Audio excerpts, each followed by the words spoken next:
In the studio, we have today somebody who has been my teacher, somebody I met a year and a half ago when he was leading the team of social media and content distribution at Beer Biceps in Mumbai, Harsh Mangi. क्या content creation में बनाने के लिए आज भी पैसा है या नहीं है? 100% है, लेकिन उतना आसान नहीं है जितना लगता है। आई हैव सीन क्रिएटर्स जो 5-5 साल से कंटेंट बना रहे हैं and still struggling to make enough money कि वो अपनी टीम को सैलरीज भी दे पाए। कोई इंस्टाग्राम का नया अपना चैनल शुरू करता है और उनके पास 0 फॉलोअर्स हैं, तो 6 महीने में वो कितनी ग्रोथ एक्सपेक्ट कर सकते हैं? इंस्टाग्राम पे ग्रो करने के लिए सिंपल सा सोल्यूशन है। जस्ट 2026 में AI कंटेंट क्रिएशन को किस पीक पर लेकर जाने वाला है? अगर आप as a content company AI को यूज़ नहीं कर रहे हो, I think you are lagging. सबको AI यूज़ करना आना चाहिए। 2025 का एक ऐसा ट्रेंड जो आप 2026 में बिल्कुल नहीं देखना चाहते। इंडिया ने काफ़ी अच्छा डिसीजन लिया है जहाँ पे उन्होंने बैटिंग ऐप्स को इलीगल कर दिया है। इस साल की जो सबसे बड़ी प्रॉब्लम हमने इंडियन इकोसिस्टम में देखी है वो रही है कॉपीराइट स्ट्राइक्स की। अच्छा, आपने मेरा फुटेज यूज़ किया है, चलो ये लो कॉपीराइट स्ट्राइक। तीसरी स्ट्राइक में तो चैनल उड़ेगा आपका। अच्छा, चैनल बचाना चाहते हो, 30 लाख रुपये दे दो। I want to know from you, is podcasting dead?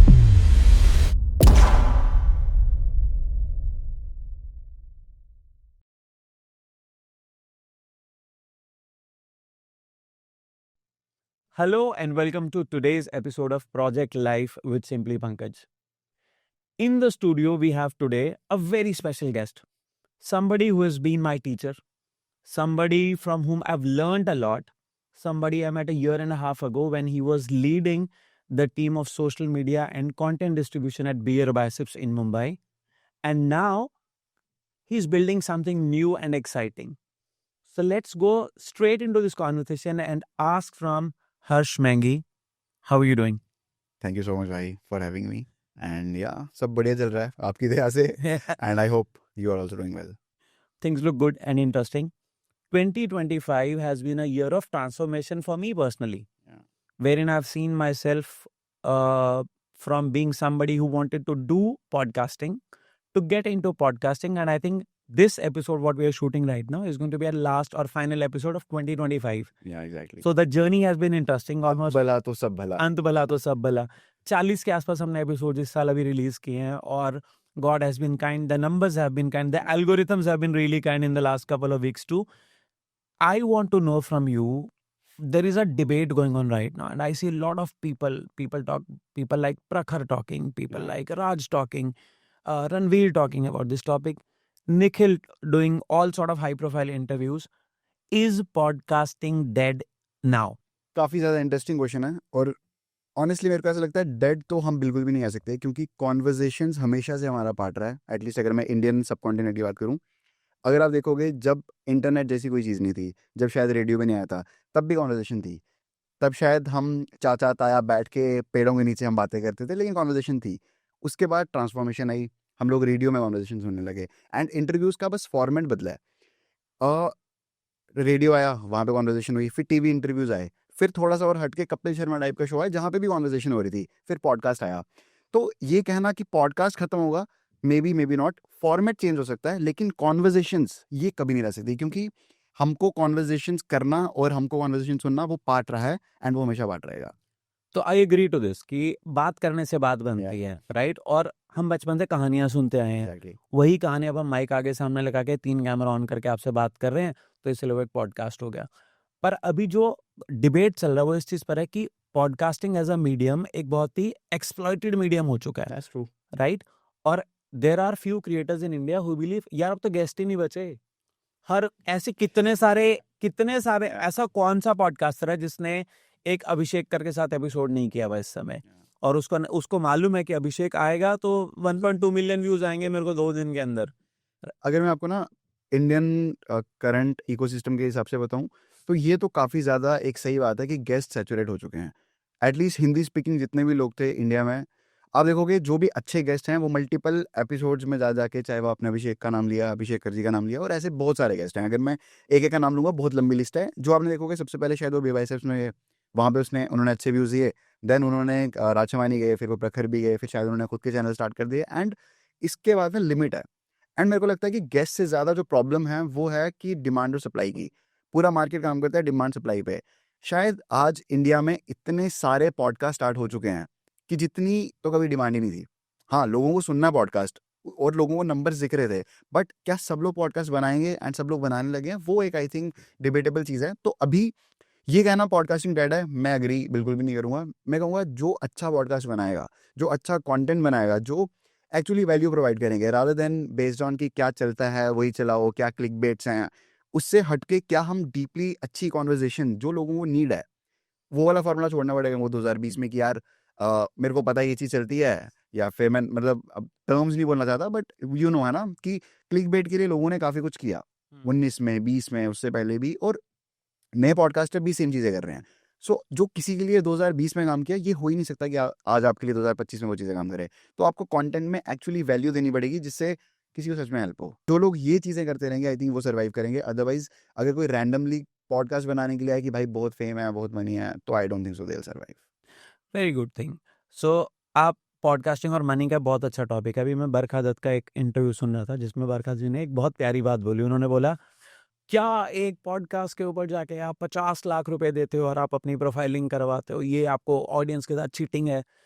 और मेरा पर्सनली ये मानना है कि पॉडकास्टर्स जो हैं एटलीस्ट सामने से बोल कर चार्ज करके आपकी हेल्प करें, because podcasting is not just an interview format, it is a value driven conversation. Exactly. एक आप बिजनेस जनरेट कर रहे हो और आप उस वैल्यू को उनको प्रोवाइड करो कि मैं आपकी रीच 200 मिलियन व्यूज तक लेकर जाऊंगा, I will give you this much views in so and so many platforms. और वो बोल के काम कर रहे हैं। कितने सारे बड़े बड़े मीडिया हाउसेज हैं जो इतने सालों से पेड न्यूज़ चला रहे हैं बिना बताए कि ये पेड न्यूज़ है। सो कितना वैलिड है ये डिबेट इस समय? यार बिल्कुल सही चीज़ बोली आपने कि एटलीस्ट वो लोग अपफ्रंट तो हैं। मेरे को ऐसा लगता है कि पॉडकास्ट ना वो एक आपके लिए एड प्लेसमेंट की अपॉर्चुनिटी है, गेस्ट के लिए भी, कि अगर आपने अपने प्रोडक्ट को आके एंडोर्स करना है, अगर आपने खुद की प्रोफाइलिंग करनी है, अगर आपने अपने किसी बुक को, किसी मूवी को प्रमोट करना है, तो you can go to podcast. लेकिन क्या सिर्फ पॉडकास्ट ही सिर्फ मीडियम है, या फिर आज वो बन गया इसलिए लोगों को इतनी जल रही है? क्या ये चीज़ें मैगजीन से, क्या ये चीज़ें अवार्ड शो से, क्या ये चीज़ें टीवी इंटरव्यू से नहीं चल रही थी? हर चीज़ें चल रही थी।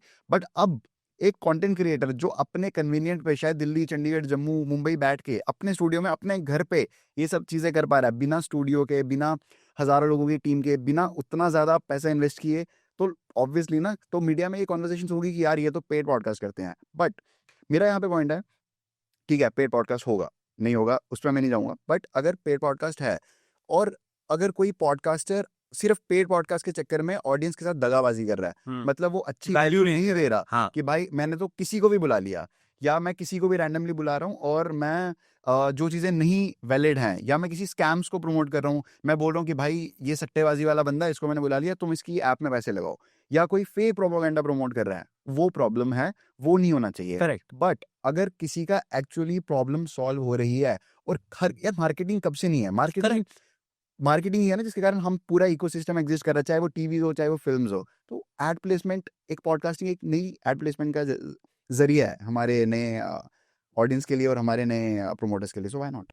देखो, मुझे पॉडकास्टिंग एज अ मीडियम या social media content creation medium क्यों पसंद है, because I having a dream as a child कि मुझे कल को एक मूवी में जाना है। हाँ। अभी मेरे लिए from a place like Chandigarh to move to Delhi और to move to Bombay and do the struggle and then fail is far more difficult as it looks in a real life. के लोगों को लगता है माँ बाप का बच्चा इंजीनियर बना दे, नौकरी कर बेटा, तो इन्फोसिस में नौकरी मिलकर खुश रहे, तो ये सब छोड़ दे।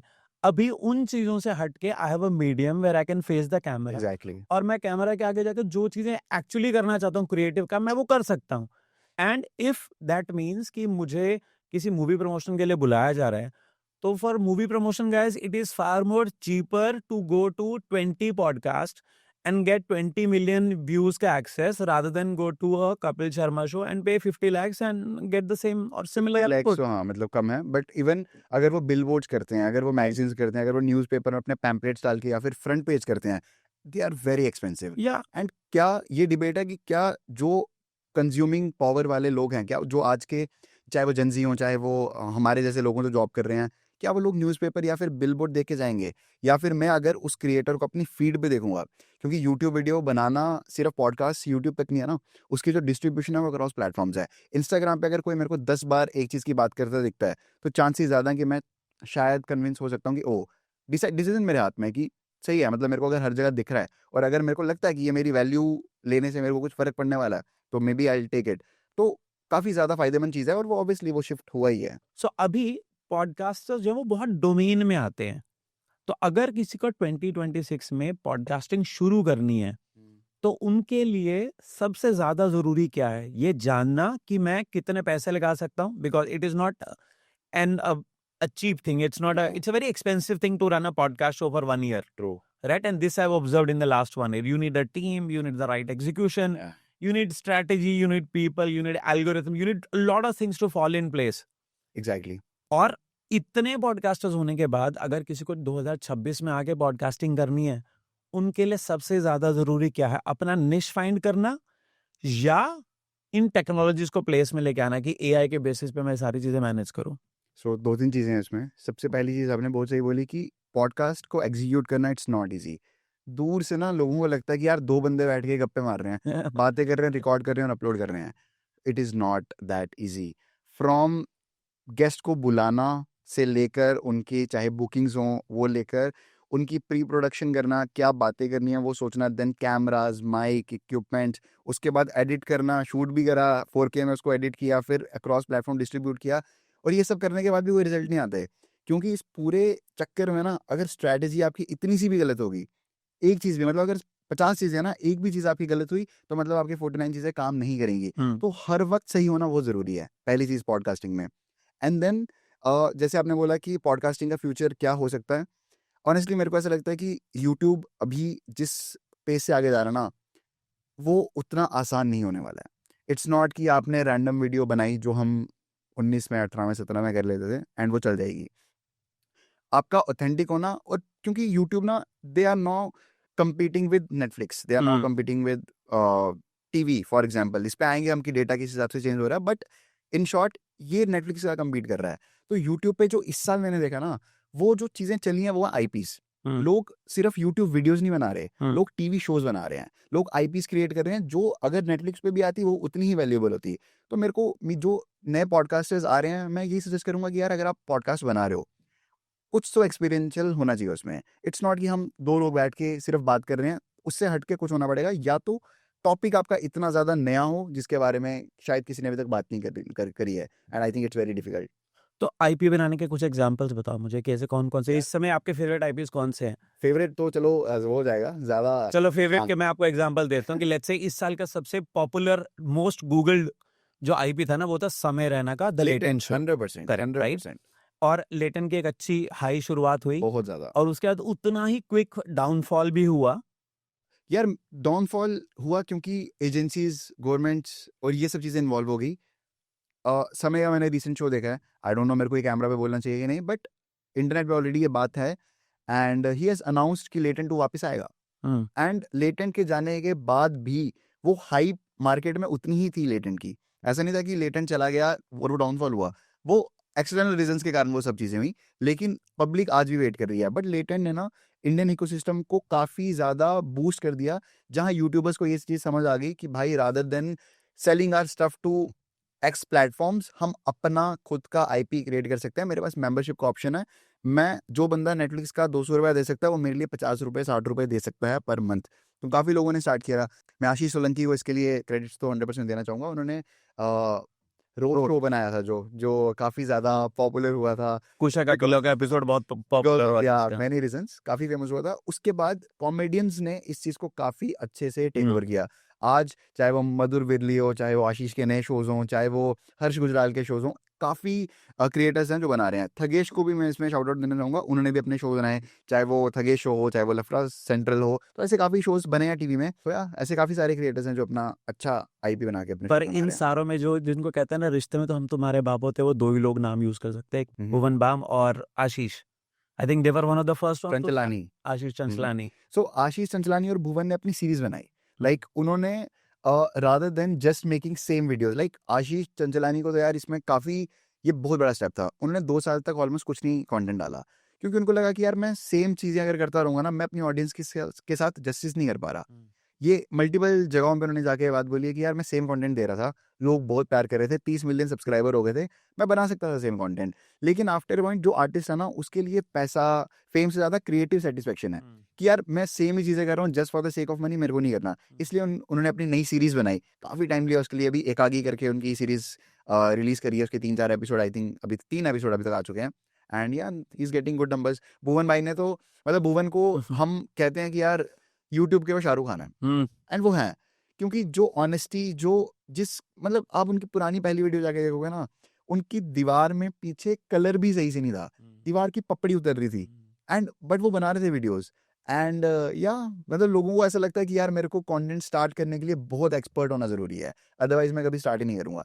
ये चीज मैं हमेशा बोलता हूँ कि परफेक्शन इज अ मिथ, कुछ परफेक्ट परफेक्शनिज्म नहीं है। है। आप इलॉन मस्क को भी जाके पूछोगे कि यार तू परफेक्ट है, खुश है तू, सब वो सही चल रहा होगा? नहीं नहीं यार, हम भाई, मार्स पे लैंड नहीं कर पाए। हम नहीं कर पाए। और जितने ज्यादा आप इंटेलेक्चुअली इवॉल्व होते जाओगे, जितने आप समझदार होते जाओगे, आपको समझ आ जाएगा कि भाई बहुत दूर जाना है अभी। क्योंकि वो है ना कि जब आप स्टार्ट करते हो तो आपको जब तक चीज़ों की समझ ही नहीं है तब तक तो बड़ा मजा आता है कि मेरे को तो सब आता है। जब चीज़ें थोड़ी भी समझ आती हैं तो समझ आता है कि यार मेरे को कुछ समझ नहीं आता।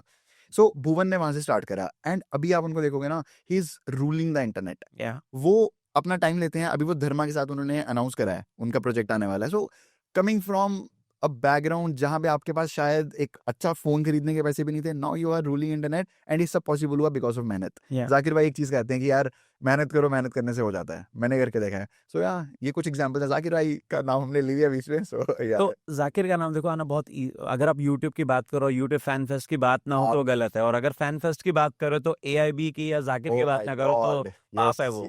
यार। ऑनेस्टली भाई, एआईबी और टीवीएफ या का इतना बड़ा रोल है इंडियन पूरे इकोसिस्टम को समझने के लिए। इंडियन यार मैं शायद उस टाइम पे 9th या 10th क्लास में होऊंगा, जम्मू गई, छोटे से शहर रियासी में बैठ के, कुछ एक्सेस नहीं है दुनिया का उतना ज्यादा, बट यूट्यूब, नया नया वाईफाई लगा घर पे, और यूट्यूब पे हम देख रहे हैं एआईबी, हम देख रहे हैं टीवीएफ, और लग रहा है कि भाई ये कौन सी दुनिया का कंटेंट है। और मेरे जैसे कितने लोग हैं जिन्होंने मोटिवेट किया, जो जो इस कंटेंट से मोटिवेट हुए कि वाह यार, कि सिर्फ पढ़ाई करके इंजीनियर बनना या फिर डॉक्टर बनना is not N only option, आपके पास काफ़ी सारे ऑप्शंस हैं।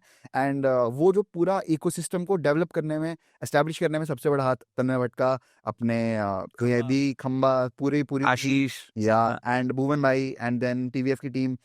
सो इन लोगों का बहुत बड़ा हाथ है। या true true. In fact you come from an engineering background, Yeah. Right?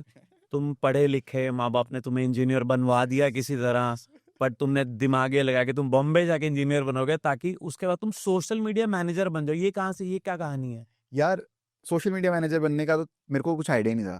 मेरे को बनना था आर्टिस्ट, मेरे को बनना था पोएट। मैंने जाकिर खान की वीडियो देख ली थी, मैं 12th क्लास में था 2018 में। मैं मोटिवेट हो गया था जाकिर खान से नेक्स्ट लेवल। मैं उनको पता नहीं कितने मैसेज किए होंगे इंस्टाग्राम पे, आज भी मैं देखता हूँ तो मेरे को क्रिंज फील होता है कि भाई मैंने क्यों मैसेज करे हैं इतना ज़्यादा। बट ठीक है, कभी मिलूंगा उनसे तो उनको बताऊंगा भाई मैसेज में देखो आप मेरे। बट या बहरहाल, मेरे को मुंबई जाना था। जाकिर खान ने एक बात बोली थी कि यार मुंबई आर्टिस्ट के लिए शमशान घाट है, आपको यहाँ आना ही है। तो मुझे लगा अगर आना ही है तो मर के क्यों जाओ? तो मैं ये क्यों जाना, अभी चले जाते हैं ना। और अगर पढ़ने के लिए जाऊंगा तो घर वाले मना भी नहीं करेंगे। सो मैंने 1 साल लिया, जेई की प्रिपरेशन करी, उतना कुछ अच्छा स्कोर नहीं आया, बट इतना डिसेंट आ गया कि मैं मुंबई में एक अच्छे कॉलेज में गवर्नमेंट स्कॉलरशिप से कर पाऊंगा। सो मैं मुंबई आ गया, एंड तब मैं बाकी सारी चीज़ें एक्सप्लोर कर रहा था, और बीच में मेरे को ये चीज़ का पता चला कि यार social media management is a thing. और तब तक मैं पर्सनली काफ़ी अपने छोटे छोटे पेजेस बना के बेच चुका था। I use to pick a page, मैं स्टार्ट करता था, पेज बनाता था, 10,000 फॉलोअर्स तक लेके जाता था और बेच देता था कि 5,000 का बेच दिया, 2,000 का भी बेच दिया। और मेरे को लगा यार इससे अच्छा काम कुछ हो ही नहीं सकता कि आपने कुछ मीम पेज बना लिया, आपने फूड पेज बना लिया, आपने किसी सिटी से रिलेटेड जैसे दिल्ली हब बना लिया और उसमें दिल्ली के मीम्स डाल दिया, कुछ बातें डाल दिया, जम्मू बना दिया, चंडीगढ़ बना दिया, बनाया, बेचा। इतना मेरे को समझ आ गया था। एंड ऑनेस्टली इस सब में ना सबसे बड़ा रोल रणवीर राय का भी रहा है। मैं जब मेरे को कॉलेज मेरा डीजे सांगवी मिला था, सबसे पहला रीज़न मेरा वो कॉलेज सेलेक्ट करने का था कि उसका जो पास आउट थे, उसके जो एलुमनाई थे, वो रणवीर भाई थे। एंड जब मेरे को वो लिस्ट में दिखे कि रणवीर इलाहाबादिया, मेरे को लगा कोई ब्रेनर ही नहीं है ना, मेरे को जाना है इस कॉलेज में। एंड मैं रणवीर भाई को सेम 2016-17 से फॉलो कर रहा था, from his first cooking video जो वो घर पे पनीर बनाना सिखा रहे थे, देन खाना बनाना, देन फिटनेस, मैंने पूरी जर्नी उनकी फॉलो करी है। सो जब मेरे को ऑप्शन मिला, अपॉर्चुनिटी मिली कि मैं बे बाइसेप्स में काम कर पाऊंगा, मेरे लिए वो इतनी बड़ी मोमेंट थी, सर्कल मोमेंट, कि यार मैं कहाँ जम्मू में बैठ के इनका सिर्फ कंटेंट देखता था, टू अ पॉइंट कि मेरे को उनका कॉलेज मिलना मेरे लिए ब्लेसिंग थी कि वाह यार जहाँ पे मेरा फेवरेट क्रिएटर पढ़ता है मैं वहां जाके पढ़ूंगा. हाँ. Now to start interning in his company and then वहां से बढ़ते बढ़ते बढ़ते I was heading his social media and yeah I am so grateful. सो ये ब्लेसिंग ही थी यार. So when you are heading his team, वहां पर ऐसी कौन सी एक स्ट्रैटेजी थी जो तुम्हें लगता है कि ये मेरी देन है जिसके कारण हमने इतने अच्छे व्यूज देखे, Yeah. इतनी अच्छी रीच देखी? या तो आई थिंक जो भी था टीम के साथ ही सब चीज़ें हुई हैं. मैं अकेले क्रेडिट लेना इज़ नॉट अ वो, बट हाँ हम सब ने मिलके काफ़ी चीज़ें एक साथ करी. अगर सबसे अलग से मैंने कुछ किया था वहाँ पे दैट वाज फेसबुक. फेसबुक पे लोगों को नहीं उतना आइडिया था इवन इन इंडिया कि हम फेसबुक से कितने पैसे कमा सकते हैं. सो इसकी शॉर्ट स्टोरी ये है कि मेरी I joined as a content intern. मैं स्क्रिप्ट लिखता था, एक हमारी सिस्टर कंपनी थी बिग ब्रेन के लिए. एंड मेरी 3 महीने के बाद इंटर्नशिप खत्म हो गई और मेरे को हाथ मिला के बोला गया भाई हर्ष आपका टाइम खत्म हो चुका अब आप जा सकते हैं. एंड आई वाज लाइक कि भाई जा सकते हैं जैसे कैसे, मैं तो यही रहने के लिए आया हूँ, मैं नहीं जा सकता. देन मैंने मनीष भाई से बात करी, मेरे मेंटोर मनीष पांडे. एंड उनको मैंने बोला कि भाई मेरे को नहीं जाना यार, मैं इंजीनियरिंग पास आउट हूँ डीजे सांघवी का, मैं कंप्यूटर साइंस इंजीनियर हूँ यार, मैं स्मार्ट आदमी हूँ. मेरे को बट कहीं और जाना होता तो मैं कहीं और जॉब कर लेता ना, मैं इंजीनियरिंग की जॉब कर लेता. मेरे को कंटेंट में काम करना था आपके साथ क्योंकि मैंने सब कुछ यहीं से सीखा और मेरे को इसी इकोसिस्टम में आना था. तो बट मेरे को नचिकेत भाई ने बोला कि कोई रोल नहीं है. तो मेरे को मनीष भाई ने ना एग्जैक्टली वर्ड बाय वर्ड ये बात बोली कि यार रोल होते नहीं है, रोल बनाए जाते हैं. वाह. एंड ये बोल के वो चले गए. एंड मेरे को लगा ठीक है मतलब कुछ हो सकता है हो. I could hear this line in his tone exactly ये हम एआई से डाल देंगे. सो फिर नची भाई मेरे पास आए, उन्होंने मेरे को बोला कि देख बिग ब्रेन में राइटर जैसी तो कोई जॉब नहीं है, लेकिन बियर बाइसेप्स में फेसबुक मैनेजर की एक जॉब है, तू वो करेगा? मैंने कहा करेगा. मैंने कहा मैं तो इस इकोसिस्टम में आया ही इसलिए था कि मेरे को बियर बाइसेप्स में काम करना है. सो उन्होंने मेरे को इस बार कॉन्ट्रैक्ट में बिल्कुल एज इट इज लिख के दिया गया कि भाई तेरे पास 1 महीने का टाइम है, अगर तूने खुद को प्रूव किया तो तेरे को फुल टाइम करेंगे, नहीं तो अभी तू पार्ट टाइम की तरह काम कर रहा है. लाइक ठीक है. फिर 1 महीना मेरे पास, और ये सब इंजीनियरिंग के साथ साथ चल रहा है? ये मैं इस टाइम तक मैं पास आउट हो गया था कि मेरे फाइनल ईयर एग्जाम्स चल रहे थे. प्रोजेक्ट का कुछ सबमिशन का लास्ट का बाकी था, अदरवाइज मेरा हो गया. 4th ईयर मेरा क्रॉस हो गया था जहाँ मेरे सारे दोस्त प्लेस हो चुके थे. सो फिर मेरे को लगा, मैं कहा 1 महीना ठीक है. Then I went to a friend Rohan, is a very close friend. तब तक वो फिल्म कंपेनियन का अनुपम चोपड़ा जी के साथ उनका यूट्यूब हेड कर रहे थे. मैंने कहा भाई फेसबुक करनी है 1 महीने में, क्या करना है? तो वो मेरे साथ बैठा और हम उसने मेरे को बेसिक डैशबोर्ड समझा दिया कि भाई ये होता है, ऐसे अपलोड होता है, ऐसे शेड्यूल होता है, ये टैग्स होते हैं, ये डिस्क्रिप्शन होती है, सब कुछ समझा दिया. देन मैंने एटलीस्ट 2 दिन जितने वीडियो थे यूट्यूब पे मैंने सब देख लिए. सब मतलब सब, फ्रॉम रैंडम बंदा जो शायद बिहार में बैठ के यूट्यूब की पैसे कैसे कमाएं की वीडियो बना रहा है, टू अ पॉइंट जहाँ पे एक शायद मेटा का टॉप क्लास बंदा बात कर रहा है. मैंने सब देख लिया, सब मतलब सब. वो देखने के बाद मेरे को समझ आ गई पोटेंशियल तो है, सब लोग कह रहे हैं पैसे कमा सकते हैं, यहाँ तो पता ही नहीं किसी को, और इंडिया में तो कोई ज़्यादा नहीं कमा रहा. फिर मैंने फॉलो करा नाज दिल्ली को बहुत ज़्यादा, नुसेर को. एंड मेरे को समझ आया कि वो इतना पुट कर रहे हैं इंस्टाग्राम यूट्यूब फेसबुक पे अपना कंटेंट, हम क्यों नहीं कर रहे? तो कुछ स्ट्रैटेजीज वहाँ पे इंप्लीमेंट करी, ट्राई किया विद टीम, एंड वो लकीली बहुत अच्छे से चली. एंड जितना रेवेन्यू हम उस टाइम फेसबुक से कमा रहे थे उसका 10-20x हमने पहले महीने में कमा लिया. और मेरा महीना पूरा भी नहीं हुआ था एंड हमको आके बोला गया मची भाई ने कि भाई you are a part of team. And then I was very, तुम काम के आदमी हो, हम तुमसे काम रहते हमारे साथ. Nice. I was very happy. So तुम्हारी जर्नी जो थी ना वो बहुत ही इंटरेस्टिंग मोड से चलते चलते, मतलब प्रॉपर जिसको कहते हैं ना एक्शन, रोमांस, ड्रामा सब था उसके अंदर, राइट? अभी मुझे जानना है कि अगर किसी कोई 2026 में सोशल मीडिया मैनेजर बनना चाहता है, उसको आज से क्या स्किल सेट देखना चाहिए? कि इंटरेस्टिंग इसके ऊपर पोस्ट था विराज का, again a very close associate with the Beer वाइसेस, विराज भाई, यस. सो उन्होंने कहा हमें चाहिए डूम स्क्रॉलर्स. सो ये क्या जॉब डिस्क्रिप्शन हुआ है? ठीक है, इसमें मैं 2-3 चीज़ें बोलना चाहूँगा. सबसे पहले, सबसे मेरे को लगता है कि कम understandable job social media managers की है मार्केट में. True. I have seen agencies जो सोशल मीडिया मैनेजर्स को हायर करती हैं. एंड यहाँ पे मैं खुशी खुशी सारे सोशल मीडिया मैनेजर्स को रिप्रेजेंट करना चाहूँगा. लोग एक्सपेक्ट करते हैं, एजेंसीज एक्सपेक्ट करती हैं कि एक मैंने सोशल मीडिया मैनेजर हायर कर लिया, अब तो सब ये कर देगा. From edit to design to upload to strategy to client से बात करना, सोशल मीडिया मैनेजर मतलब सब कुछ.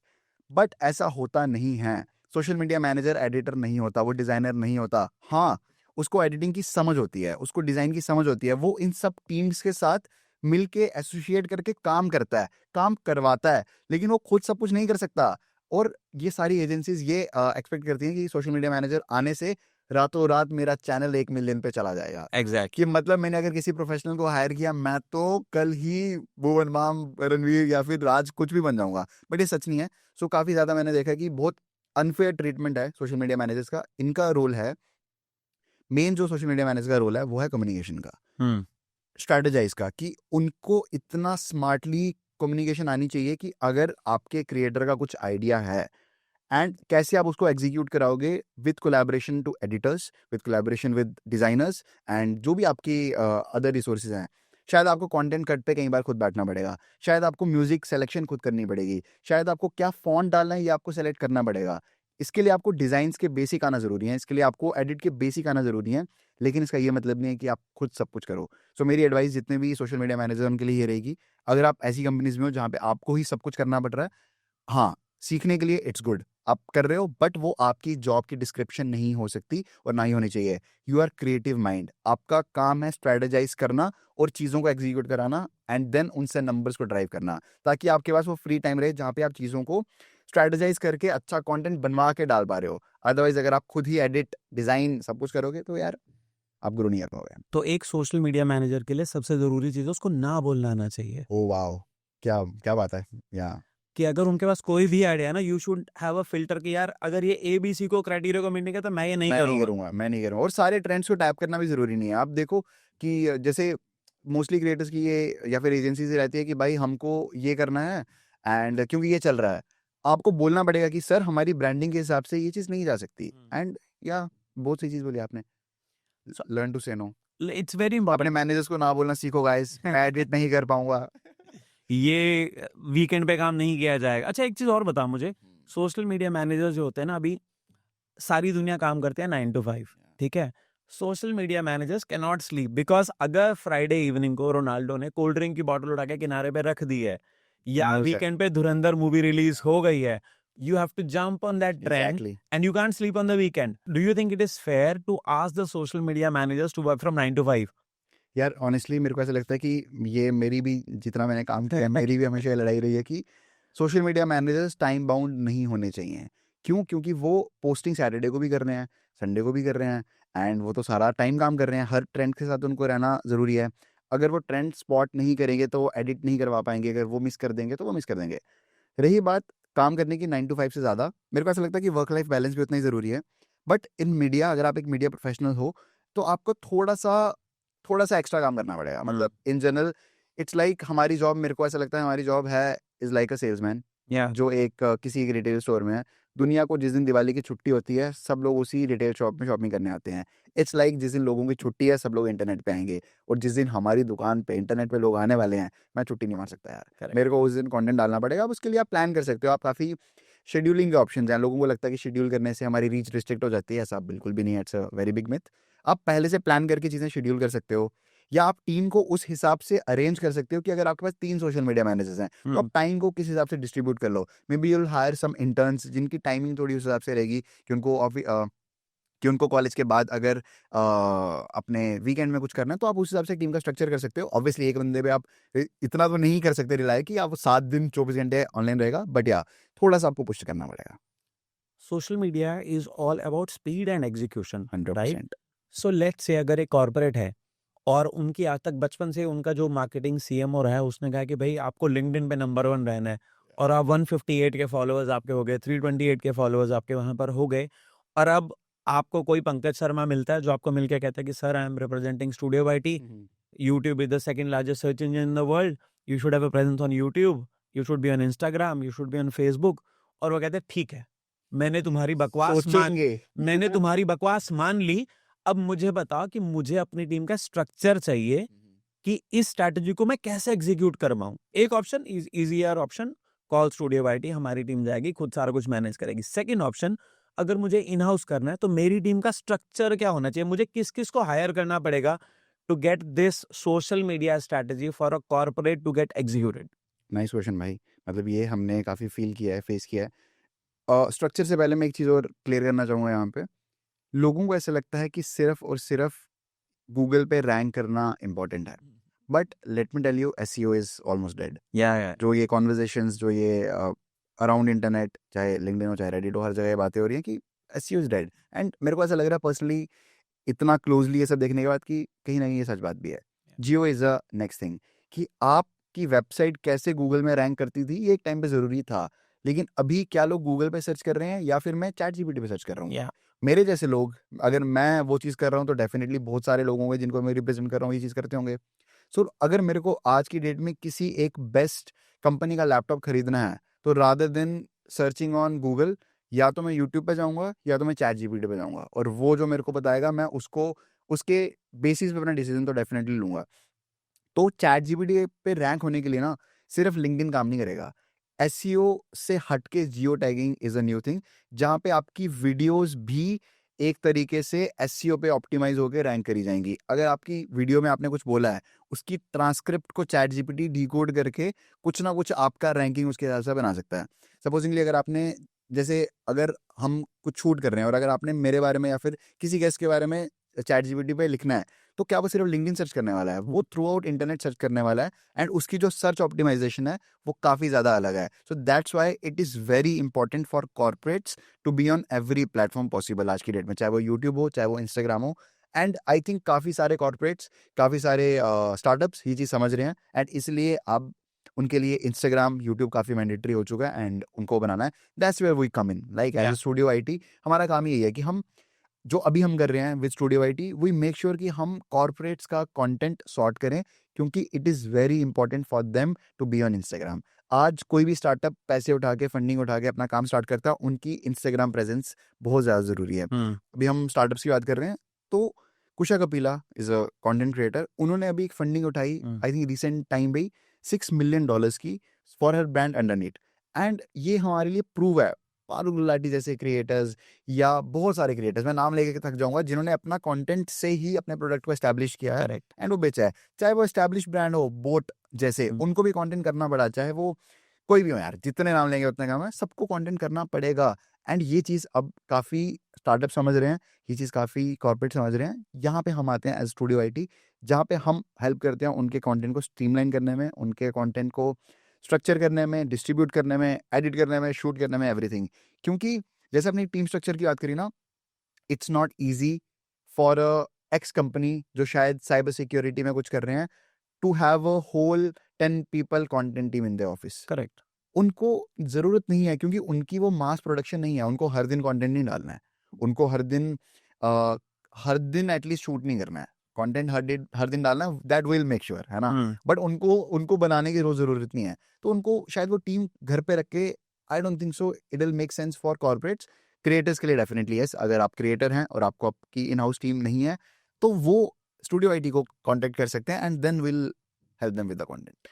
So, lot of creators nowadays are just selling courses. Why are they selling so many courses? कौन खरीद रहे हैं इन courses को? यार मार्केट है, आई से डेफिनेटली यस। मैंने कोर्सेज में एज यू नो काफ़ी क्लोजली काम करा है, and I have mentored more than 10,000 people through out courses, workshops, webinar, seminar, सब कुछ। एंड आई थिंक डिमांड तो है, बट सब लोग बना रहे हैं, दैट्स ट्रू, बट क्या सब लोग वैल्यूएबल बना रहे हैं? That's a question. Exactly. अगर कोई वैल्यूएबल कोर्स बना रहा है, that Skill House, hands down they are making very good courses. Yeah. And उनके कोर्सेज में लाइक मैंने उनके साथ इंस्टाग्राम का कोर्स बनाया, मैंने उनके साथ मोनेटाइजेशन का कोर्स बनाया, एंड हमारा पर्पस पैसे कमाना बात का है कि ठीक है कोर्स से पैसे आएंगे, but genuinely we wanted to help people. Yeah. क्योंकि ऑफिस में मनीष भाई के साथ इतने सारे कंटेंट क्रिएटर को हमेशा प्रॉब्लम थी कि यार मैं कहाँ से ये चीज़ सीखूँ, एंड ये प्रॉब्लम है कि लोगों को नहीं पता कि मेरे को एडिट कैसे करना है, मेरे को डिज़ाइन कैसे करना है, मेरे को वो कैसे करना है, सोशल मीडिया कैसे करनी है। सो अच्छे कोर्सेज भी हैं, और भी काफ़ी सारे लोग हैं, ABTV उनका अच्छा एडिट का कोर्स है, एंड बहुत सारे कोर्सेज हैं, बट ऐसे भी कोर्सेज हैं जिन्होंने सिर्फ बनाया है with the objective of money making है। Yeah. सो या वो थोड़ा प्रॉब्लम है। एंड जैसे मैं हमेशा ये चीज़ बोलता हूँ कि आपका वाई आपको ढूंढना ज़रूरी है, not only for the courses, even for making content. अगर आप कंटेंट इकोसिस्टम में सिर्फ पैसे बनाने के लिए आए हो, देन यू विल फेल बहुत जल्दी, एंड आप यहाँ से एग्जॉस्ट होके फटीग में यहाँ से जल्दी निकल जाओगे। अगर आपका वाई जेन्युइन लव है for content creation, for courses के मामले में, to provide education, to empower the whole system, तब आप आओ, you will enjoy the process. आप पैसे बनाओ या ना बनाओ वो बात की बात है, बट एटलीस्ट आप ये प्रोसेस तो डेफिनेटली एंजॉय करोगे। मैं लिंक्डइन पर एक दो लोगों को फॉलो करता हूँ जो कंटेंट क्रिएशन के ऊपर बहुत अच्छा लिखते हैं, और उनमें से एक बहुत प्यारे राइटर ने लिखा था कि if you are in it for love and fame, if you are in it for fame and money, please don't enter. कौन है ये आदमी, आप जानते हो नाम ये सुना? तो मेरा लिखा हुआ पोस्ट है या ये रिसेंटली मैंने पोस्ट किया था. Yeah. So if you are here for the love of creation, then please enter. Exactly. That's a domain.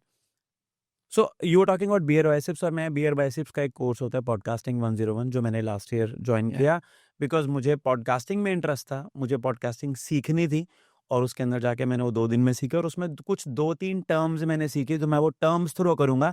Tell me the meaning, ताकि लोग इस चीज के बारे में समझ पाए. और तो एक what is a content cut? Okay, so लोगों को ऐसा मोस्टली लगता है कि जैसे अगर हमने आज यहाँ बैठ के शूट किया तो ये पूरा का पूरा बाहर जाने वाला है. As it is. बट ऐसा होता नहीं है. Content cut I think is a very nuanced and most difficult yet most important skill to learn. Content cut सिर्फ हमारे यूट्यूब से नहीं आ रहा, ये फ्रॉम मूवीज से लेकर हर चीज़ में है. अगर मैं एक मूवी बना रहा हूँ, पता नहीं मैंने कितना शूट किया है यार, बट उसमें से क्या फाइनल एडिट में रहने वाला है वो कंटेंट कट है. कि हमने अगर आज 4 घंटे की डिस्कशन करी, बट इसमें फ्रूटफुल क्या है, जो एक्चुअली वैल्यू देने वाला है, वो जो क्रिस्प है, जो मतलब की बातें हैं, वो शायद सिर्फ 1 ही घंटा होगा, तो वो हम काटते हैं, उसको हम कंटेंट कट बोलते हैं. एंड फिर रील्स के लिए भी कंटेंट कट होता है. ज़रूरी नहीं है कि जो लाइन मैंने सबसे पहले बोली है वही रील में सबसे पहले रहेगी. मे बी मैंने जो चीज़ तीसरे मिनट में बोली है वो ज़्यादा इंपॉर्टेंट है, वो ज़्यादा हुकी है, क्योंकि रील का जो स्ट्रक्चर होता है वो हुक बॉडी सीटी का स्ट्रक्चर है. हुक मतलब लोगों को बांधने के लिए मेरी रील पे मैं क्या कर रहा हूँ. वो क्यूरियोसिटी हो सकती है, वो फेयर हो सकता है, वो नॉलेज हो सकती है, वो कुछ भी हो सकता है. If I am triggering one emotion from my hook, then I am done. अगर मैंने कोई इमोशन किसी का ट्रिगर कर दिया है, वो मेरी हुक का पर्पस है, वो मैंने कर दिया. देन आता बॉडी मतलब एक्चुअल वैल्यू. मतलब लोग क्या करते हैं, हुक में अच्छा कर लेते हैं, लेकिन आगे फिर टाइम कुछ पास भी काम चल कर रहा लेते हैं. वो नहीं होना चाहिए. अच्छा हुक दो, लोगों को बांधो, फिर बॉडी को स्ट्रक्चर करो, देन सीटीए मतलब कॉल टू एक्शन करो. क्या करवाना चाहते हो आप? जैसे लोग कहते हैं कमेंट करो, आपका लिंक डीएम में आ जाएगा, मुझे फॉलो कर लो, सब्सक्राइब कर लो, व्हाटएवर जो आपके लिए काम करता है वो सीटी है. सो इसको एक स्ट्रक्चर में लाने के लिए content cut is very important. Otherwise एक रैंडम रील बन जाएगी जो आपको लगता है कि वाह यार मैंने तो क्या ज्ञान की बात दे दी, बट इंटरनेट को वो नहीं चाहिए. कंटेंट कट का मुझे लगता है एक और ऑब्जेक्टिव भी है जो मुझे याद है उस डिस्कशन से, कि आपने और मैंने 1 घंटा क्या एपिसोड रखा, बट बहुत अच्छे से अच्छे कंटेंट क्रिएटर का भी मैक्सिमम जो व्यू टाइम होता है ना 15 से 20 मिनट आता है. 15-20 मिनट एवीडी आप कह रहे हो? एवरेज एवीडी तो मतलब एक्सेप्शनल है. आर्टिल, हाँ मतलब एक्सेप्शनल है. एक्सेप्शन. तो इसीलिए आपको पहले 15 मिनट 20 मिनट अपने बहुत ज्यादा अच्छे लेकर आने दैट्स हैं, ट्रू, दैट्स ट्रू. राइट? इसीलिए आपको कंटेंट कट चाहिए. एग्जैक्टली भाई बहुत ज़रूरी चीज़ बोली आपने. पता है सिर्फ कंटेंट कट नहीं, अगर मैं पैकेजिंग की भी बात करूँ ना, अगर आपका थंबनेल आपके ट्रेलर से के पहले कुछ सेकंड से मैच नहीं हो रहा, करेक्ट. अगर आपने वो चीज़ जो बेचने की ट्राई करी थी दिखा के, मतलब it's like a shop. It's like a shop. आपकी एक विजुअल मर्चेंडाइजिंग होती है शॉप में, बाहर बैनर लगा, आपने बैनर लगाया, लोग आपकी दुकान के अंदर आ गए कि आपने वाह क्या ब्रांडिंग करी है, लेकिन अंदर आते इसको लगा कि भाई बाहर इसने लिखा था कि मैं नाइकी के शूज बेच रहा हूँ, अंदर तो ये सब्जी की दुकान है, तो मैं तो उसी टाइम बाहर चला जाऊंगा, दूसरी बार कभी भी नहीं आऊंगा. सो ये शायद पहले नहीं चलता था, लेकिन अभी चलता है. तो आपका टाइटल और थंबनेल चाहे कैची हो, चाहे क्लिकबेटी हो, लेकिन आपको सच बेचना जरूरी है. अदरवाइज लोग आपको दूसरी बार आपके वीडियो में कभी क्लिक नहीं करेंगे. कोई क्लिक कर भी लेगा, आपका व्यू काउंट हो गया, आपका एवीडी कितना रहेगा 10 सेकंड, क्या करोगे आप उस एवीडी का? एवीडी आपका इतना कम रहेगा, पैसे आप कुछ कमा नहीं पाओगे. अगर एवीडी कम है तो आप के इंप्रेशंस ऑर्गेनिकली यूट्यूब कम करेगा एंड आपकी वीडियोस को उतनी रीच नहीं मिल पाएंगी. सो एवीडी इज अ थिंग जिसके लिए मोस्टली क्रिएटर्स आज की डेट में लड़ रहे हैं कि मैं कैसे हुक करूं. Mister beast is a best example of getting best AVD. या सो मिस्टर बीस्ट क्या करते हैं, अपने हर एक सेकंड को ऑप्टिमाइज करते हैं कि मेरा एक भी सेकंड, मतलब मिस्टर बीस्ट की अगर आप कोई भी वीडियो देखे होगे उसमें एक भी सेकंड डल पॉइंट नहीं है. या इंडिया में बहुत सारे क्रिएटर हैं जो बहुत अच्छा कर रहे हैं, लेकिन उस लेवल की अचीवमेंट शायद ही किसी ने अभी हासिल करी है कि जहाँ पे एक भी सेकंड डल नहीं है, चाहे वो म्यूजिक हो, चाहे वो इफेक्ट्स हो, चाहे वो कुछ ना कुछ तो हो. इवन उनकी एड प्लेसमेंट, मिस्टर बीस्ट की एड प्लेसमेंट इतनी ज़्यादा इंटरेस्टिंग है, वहाँ कभी भी ऐसा नहीं होता कि गाइज अब मैं बात करूंगा एक प्रोडक्ट के बारे में, कभी भी नहीं. सोचो एक रैंडम एग्जांपल लेते हैं, शायद उनकी एक चैलेंज वीडियो है जहाँ पे एक आदमी को 30 मिनट में उस पॉइंट से इस पॉइंट में आना है, जहाँ पे बीच में आग है, जहाँ पे बीच में पानी है, उसको सब क्रॉस करके आना है. तो मिस्टर बीस्ट क्या करेगा, जब वो कर रहा होगा ना उसके बीच में अपनी एड प्लेसमेंट करेगा. सो बाय द वे गाइस, मेरे ये फीस्टेबल्स हैं, ये खाना, ओ ये बंदे ने जंप कर दी, तो हाँ मैं क्या बोल रहा था. तो आप एड्स के भी नहीं कर पाओगे क्योंकि आपको वो देखना है. तो उसने अपनी एड प्लेसमेंट के लिए भी इतना ऑप्टिमाइज कर लिया है कि उसका एवीडी एड के टाइम पे भी कम ना हो। अगर उसकी वीडियो 20 मिनट की है ना और उसमें अगर 2 मिनट की एड है तो वो 2 मिनट भी 20 मिनट के अंदर ही है, तो वो 18 मिनट भी नहीं चाहता। सो इतना ऑप्टिमाइज किया हुआ है। सो यार एवीडी की लड़ाई है, तो एवीडी के लिए लोग लड़ रहे हैं। एवीडी हुआ एवरेज व्यू। एवरेज वीडियो इसके अलावा और कौन से यूट्यूब के 2 मेट्रिक्स हैं जो बहुत जरूरी हैं हर क्रिएटर के लिए? For sure AVD is very important, then it's CTR, click through rate. तो अगर so CTR is very important कि मतलब कितने % लोगों ने आपका पैकेजिंग देख के, मेजरली हमारा Thumbnail देखकर। थंबनेल देख के और टाइटल देख के आपकी वीडियोस में क्लिक किया। ये बहुत बड़ी लड़ाई है। अगर आपका सीटीआर अराउंड 10% है तो मतलब आप बहुत अच्छी पोजीशन में, आपका thumbnail, title, packaging on point है। अगर उससे कम है, अगर 5 से कम है तो मतलब तो भाई अभी जर्नी लंबी है। और अगर 7-8 के बीच में रेंज कर रहा है over time, it's considered as decent. लोगों को लगता है कि बहुत आसान है 7 को मेंटेन करना, बट इट्स नॉट। तो 7% एवीडी पे, 7% सीटीआर पे 10 मिनट का एवीडी अगर आपके पास है, देन मतलब आप अच्छा काम कर रहे हो। तीसरा जो मेरे को काफी अच्छा इंप्रेशन लगता है, इट्स फॉर शॉर्ट्स रिटेंशन, कि कितने % रिटेंशन आपकी एक वीडियो पे। सो जैसे इंस्टाग्राम की अगर मैं मैट्रिक्स की बात करूँ ना, इंस्टाग्राम पे जो सबसे इंपॉर्टेंट मैट्रिक्स है वो है शेयर्स एंड सेव्स। मतलब क्या आपका कंटेंट शेयरेबल है, क्या आपका कंटेंट, अगर आपका कंटेंट शेयरेबल है that's mean you are doing good stuff on Instagram, तो आपका कंटेंट अच्छा है। लेकिन यूट्यूब ऐसे काम नहीं करता। यूट्यूब का कंटेंट मोस्टली शेयर होने वाला कंटेंट नहीं है। मैं यूट्यूब पे किसी को डीएम तो नहीं करता ना, YouTube is not that platform. तो यूट्यूब का जो मेन शॉर्ट वाइज जो पैरामीटर है वो है रिटेंशन, कि अगर मेरी शॉर्ट 80% या 90% से, तो आइडल हो गया 90%, 80% से भी ऊपर देखी गई है, दैट मीन्स कि मेरी शॉर्ट सक्सेसफुल है। तो आप भी, जो भी लोग कंटेंट बनाते हैं, वो अपने डैशबोर्ड में जाके देखना, जिस भी शॉर्ट ने अच्छा परफॉर्म किया है उसकी रिटेंशन मोर देन 80% होगी, अदरवाइज वो वर्क नहीं करेगा। एंड इंस्टाग्राम पे शायद आपकी रिटेंशन 40% हो, लेकिन उसमें शेयर्स अगर बहुत ज्यादा है देन आप कर लोगे। रिटेंशन किसी भी प्लेटफॉर्म पे बहुत अच्छी है, but platform wise it's more on YouTube. हम जब भी प्लेटफॉर्म्स की बात करें, हम यूट्यूब की और इंस्टाग्राम की बात करें जैसे इस समय, सो दोनों ही प्लेटफॉर्म्स किसी भी व्यू को व्यू रिगार्ड करने के लिए ना एक सर्टन पैरामीटर देखते हैं। वो पैरामीटर है उनका कि कितनी सेकंड के लिए वीडियो चला है, राइट? तो यूट्यूब क्या कहता है, आपने 1 सेकंड के लिए वीडियो चला है, वो आपका व्यू काउंट हो गया। अभी इंस्टाग्राम उस चीज़ को चेंज करके कह रहे कि अगर तो आपका वीडियो मिनिमम 3 सेकंड के लिए चला है, only then it will regard it as a view, otherwise will not regard it as a view. As a result, you will find a lot of shorts doing better on YouTube as compared to an Instagram. Interesting. This is a very recent change because वो क्या कर रहे हैं अभी, algorithm समझदार हो रहे हैं। वो कह रहे हैं कि कोई गलती से मेरे वीडियो पर आ गया और उसने साथ ही स्किप कर दिया, Boring मतलब वो language व्यू को- काउंट हो गया। Yeah. तो वो व्यू काउंट नहीं होना चाहिए, बिकॉज That's मैं तो रुक ही नहीं पाया, मैं तो हुक भी नहीं लगा पाया उस पर, राइट? ये बात तो सही है। पता है, हम आज से 3 साल भी ज्यादा बोल दिया मैंने, 2 साल पहले हम बोलते थे कि ऑडियंस के पास 3 सेकंड है आपकी वीडियो में डिसाइड करने के लिए कि whether they are gonna watch it या फिर वो स्किप कर Yeah, देंगे। true. बट अब मेरे को ऐसा लगता है आज 2025 के एंड में कि शायद वो खत्म होके 1 सेकंड से भी कम का है। Exactly. आपका फर्स्ट सेंटेंस, एक पहला वर्ड जो आप अपने मुंह से बोल रहे हो, या जो पहला फ्रेम आपकी वीडियो का ना, वो भी बहुत इंपॉर्टेंट है। अगर आपका वो भी खराब है देन यू आर गॉन। तो अगर आप आज भी वीडियो शुरू कर रहे हैं, hello guys my name is, भाई इतने में तो मेरे जैसे आदमी ने 2x पे 3 रील देख लिए थे। ओके, सो जब आप अपने बियर बाइसेप्स के दिनों को याद करते हो और आप वहाँ पर काफ़ी सारे ऐसे लोगों से मिले होगे बहुत ज्यादा। जो बहुत हाई प्रोफाइल लोग थे, राइट? कुछ पॉलिटिक्स के फील्ड से थे, कुछ सिनेमा के फील्ड से थे, कुछ म्यूजिक के फील्ड से थे। हर्ष का फैन बॉय मोमेंट क्या था वहाँ पर? किस शख्सियत से मिलने का था वो? Let's go. सो या काफी लोगों से मिले, बट मेरे लिए हमेशा ही, मैं जैसे पंजाबी गाने ही मैंने सुने हैं थ्रू आउट माई लाइफ। तो जब करण औजला हमारे स्टूडियो में आए थे, एंड वो दिन मेरा ऐसा था कि भाई मेरे चेहरे से स्माइल ही नहीं हट रही थी। एंड ये जो करण औजला हमारे एपिसोड में हमारे स्टूडियो में आए थे, ये उनका प्री तौबा तौबा फेज था। मतलब उस टाइम मुंबई में इतने लोग नहीं उनको जानते थे डिसेंट जानते थे, लेकिन सब लोग नहीं जानते थे।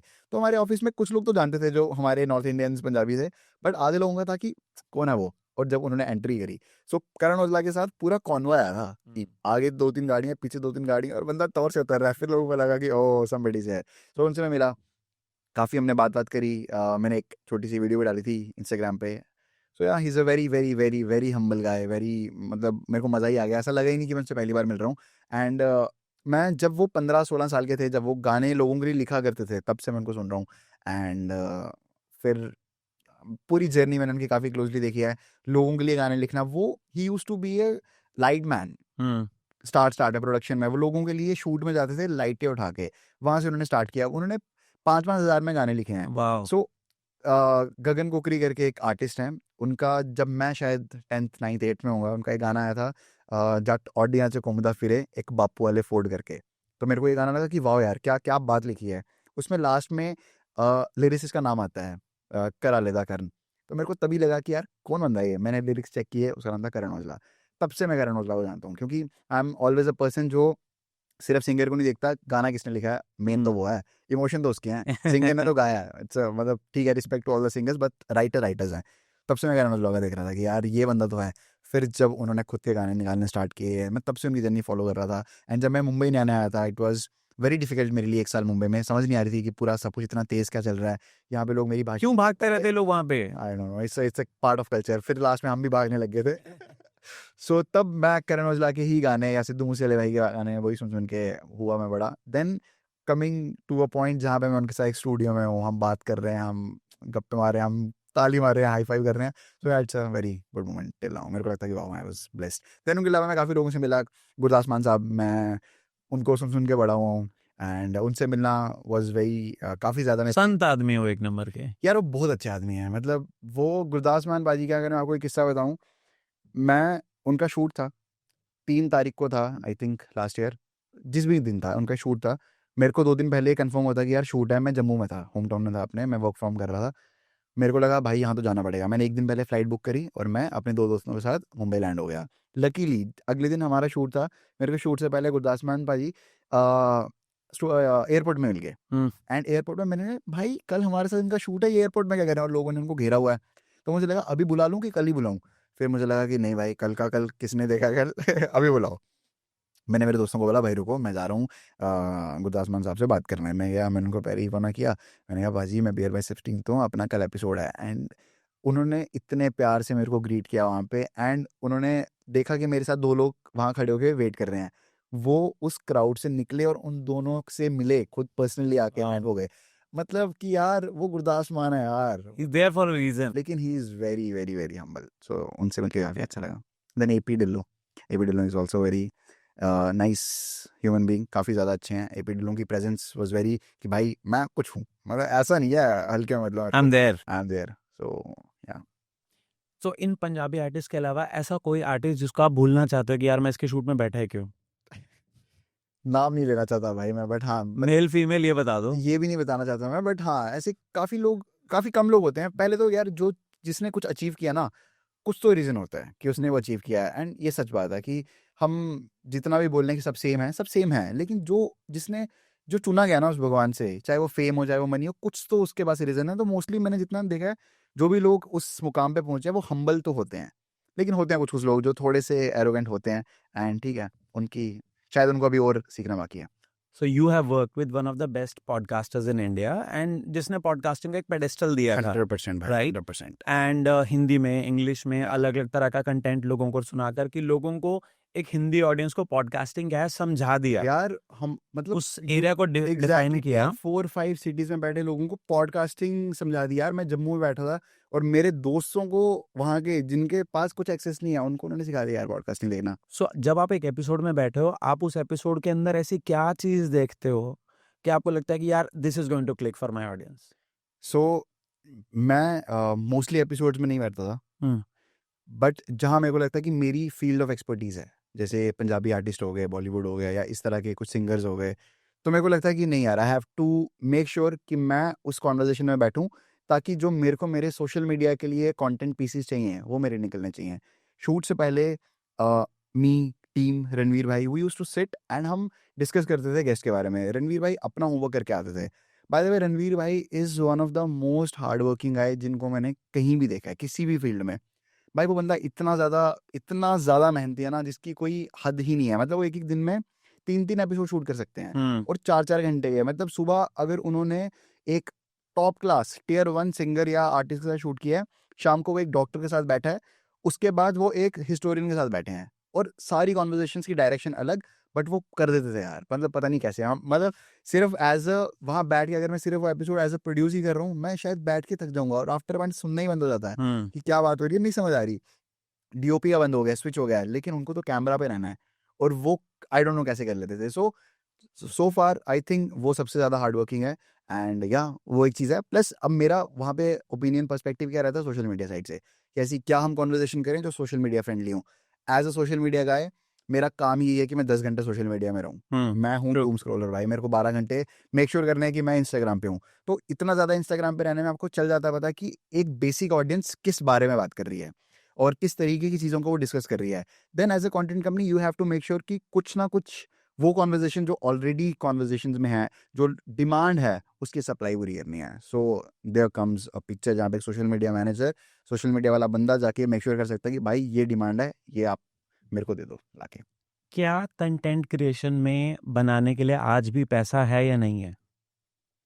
आई थिंक है, 100% है, लेकिन उतना आसान नहीं है जितना लगता है. लोगों को लगता है कि मैं कंटेंट में आया, 2 महीने कंटेंट बनाया, तीसरे महीने मेरे पास BMW होगी और मेरे पास एक मुंबई में फ्लैट होगा. It's not that easy. I have seen creators जो 5-5 साल से कंटेंट बना रहे हैं and still struggling to make enough money कि वो अपनी टीम को सैलरीज भी दे पाएं. So it's not a easy business.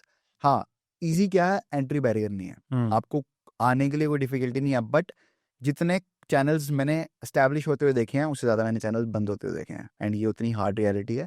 सो पैसा है, बट पैसों की इंटेंशन से मत आओ. जैसे मैंने बोला आपको वाई, अगर आपका मनी है then content creation is not a job. आप जाओ डॉक्टर बनो, आप इंजीनियर बनो. बट हाँ, अगर आपका प्योर लव है, अगर आपका पैशन है टू कंटेंट क्रिएशन, अगर आपको कैमरा से बात करना पसंद है, अगर आपको पसंद है कि यार सारा टाइम मेरे को शूट करो, अगर उतना आप कीन हो तब आप कंटेंट क्रिएटर बन सकते हो. अदरवाइज नहीं हो पाएगा. It's hard. 2025 का एक ऐसा ट्रेंड जो आप 2026 में बिल्कुल नहीं देखना चाहते? इंडिया ने काफ़ी अच्छा डिसीजन लिया है जहाँ पे उन्होंने बैटिंग ऐप्स को इलीगल कर दिया है. एंड आई एम ग्रेटफुल कि ये चीज़ हुई, पार्लियामेंट में डिस्कस हुई. एंड ये चीज़ पे अपना अच्छा डिसीजन लिया गया. अब अगर ये ऐप्स एग्जिस्ट नहीं करेंगी, आई नो ये कोई ना कोई कुछ ना कुछ तो कर ही लेंगे, लूपहोल निकाल लेंगे वो। लूपहोल निकाल लेंगे. वैसे था कि fantasy is a sport, it's not अ जुआ, इट्स नॉट अ वो. बट या इस तरह की से कुछ ना कुछ तो निकल ही जाएगा. बट आई थिंक वो 2026 में ना हो. इस साल की जो सबसे बड़ी प्रॉब्लम हमने इंडियन इकोसिस्टम में देखी है वो रही है कॉपीराइट स्ट्राइक्स की. कॉर्पोरेट्स ने, इंडस्ट्रीज ने ये चीज़ तो नोटिस कर ली कि यार ये लोग हमसे तो आगे जा रहे हैं. तो अब हम क्या कर सकते हैं, अगर इसने फेयर यूज में मेरा 3 सेकंड का, 2 सेकंड का, 1 सेकंड का भी क्लिप यूज किया है तो मैं इस पर कॉपीराइट स्ट्राइक मारूंगा. जो हमने इंडिया में बहुत देखा, मोह बंगल के साथ ही हुआ, ठगेश के साथ ही हुआ, और भी बहुत सारे क्रिएटर्स के साथ हुआ, जो काफी अनफेयर तरीके से हुआ.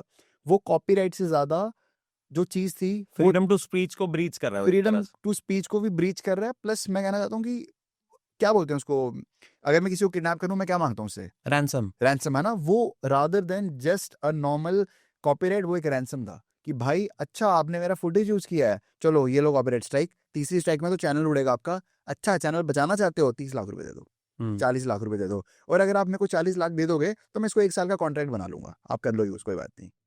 तो जो हमारे वो जीजा जी है ना, परिणीति चोपड़ा के हस्बैंड, मैं उनका नाम भूल रहा हूँ, Raghav Chadha. Raghav Chadha.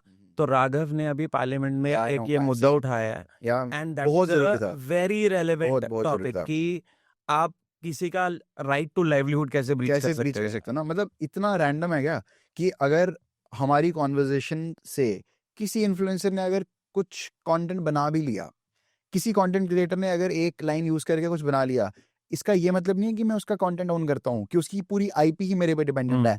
Just 1 second 2 second की फुटेज.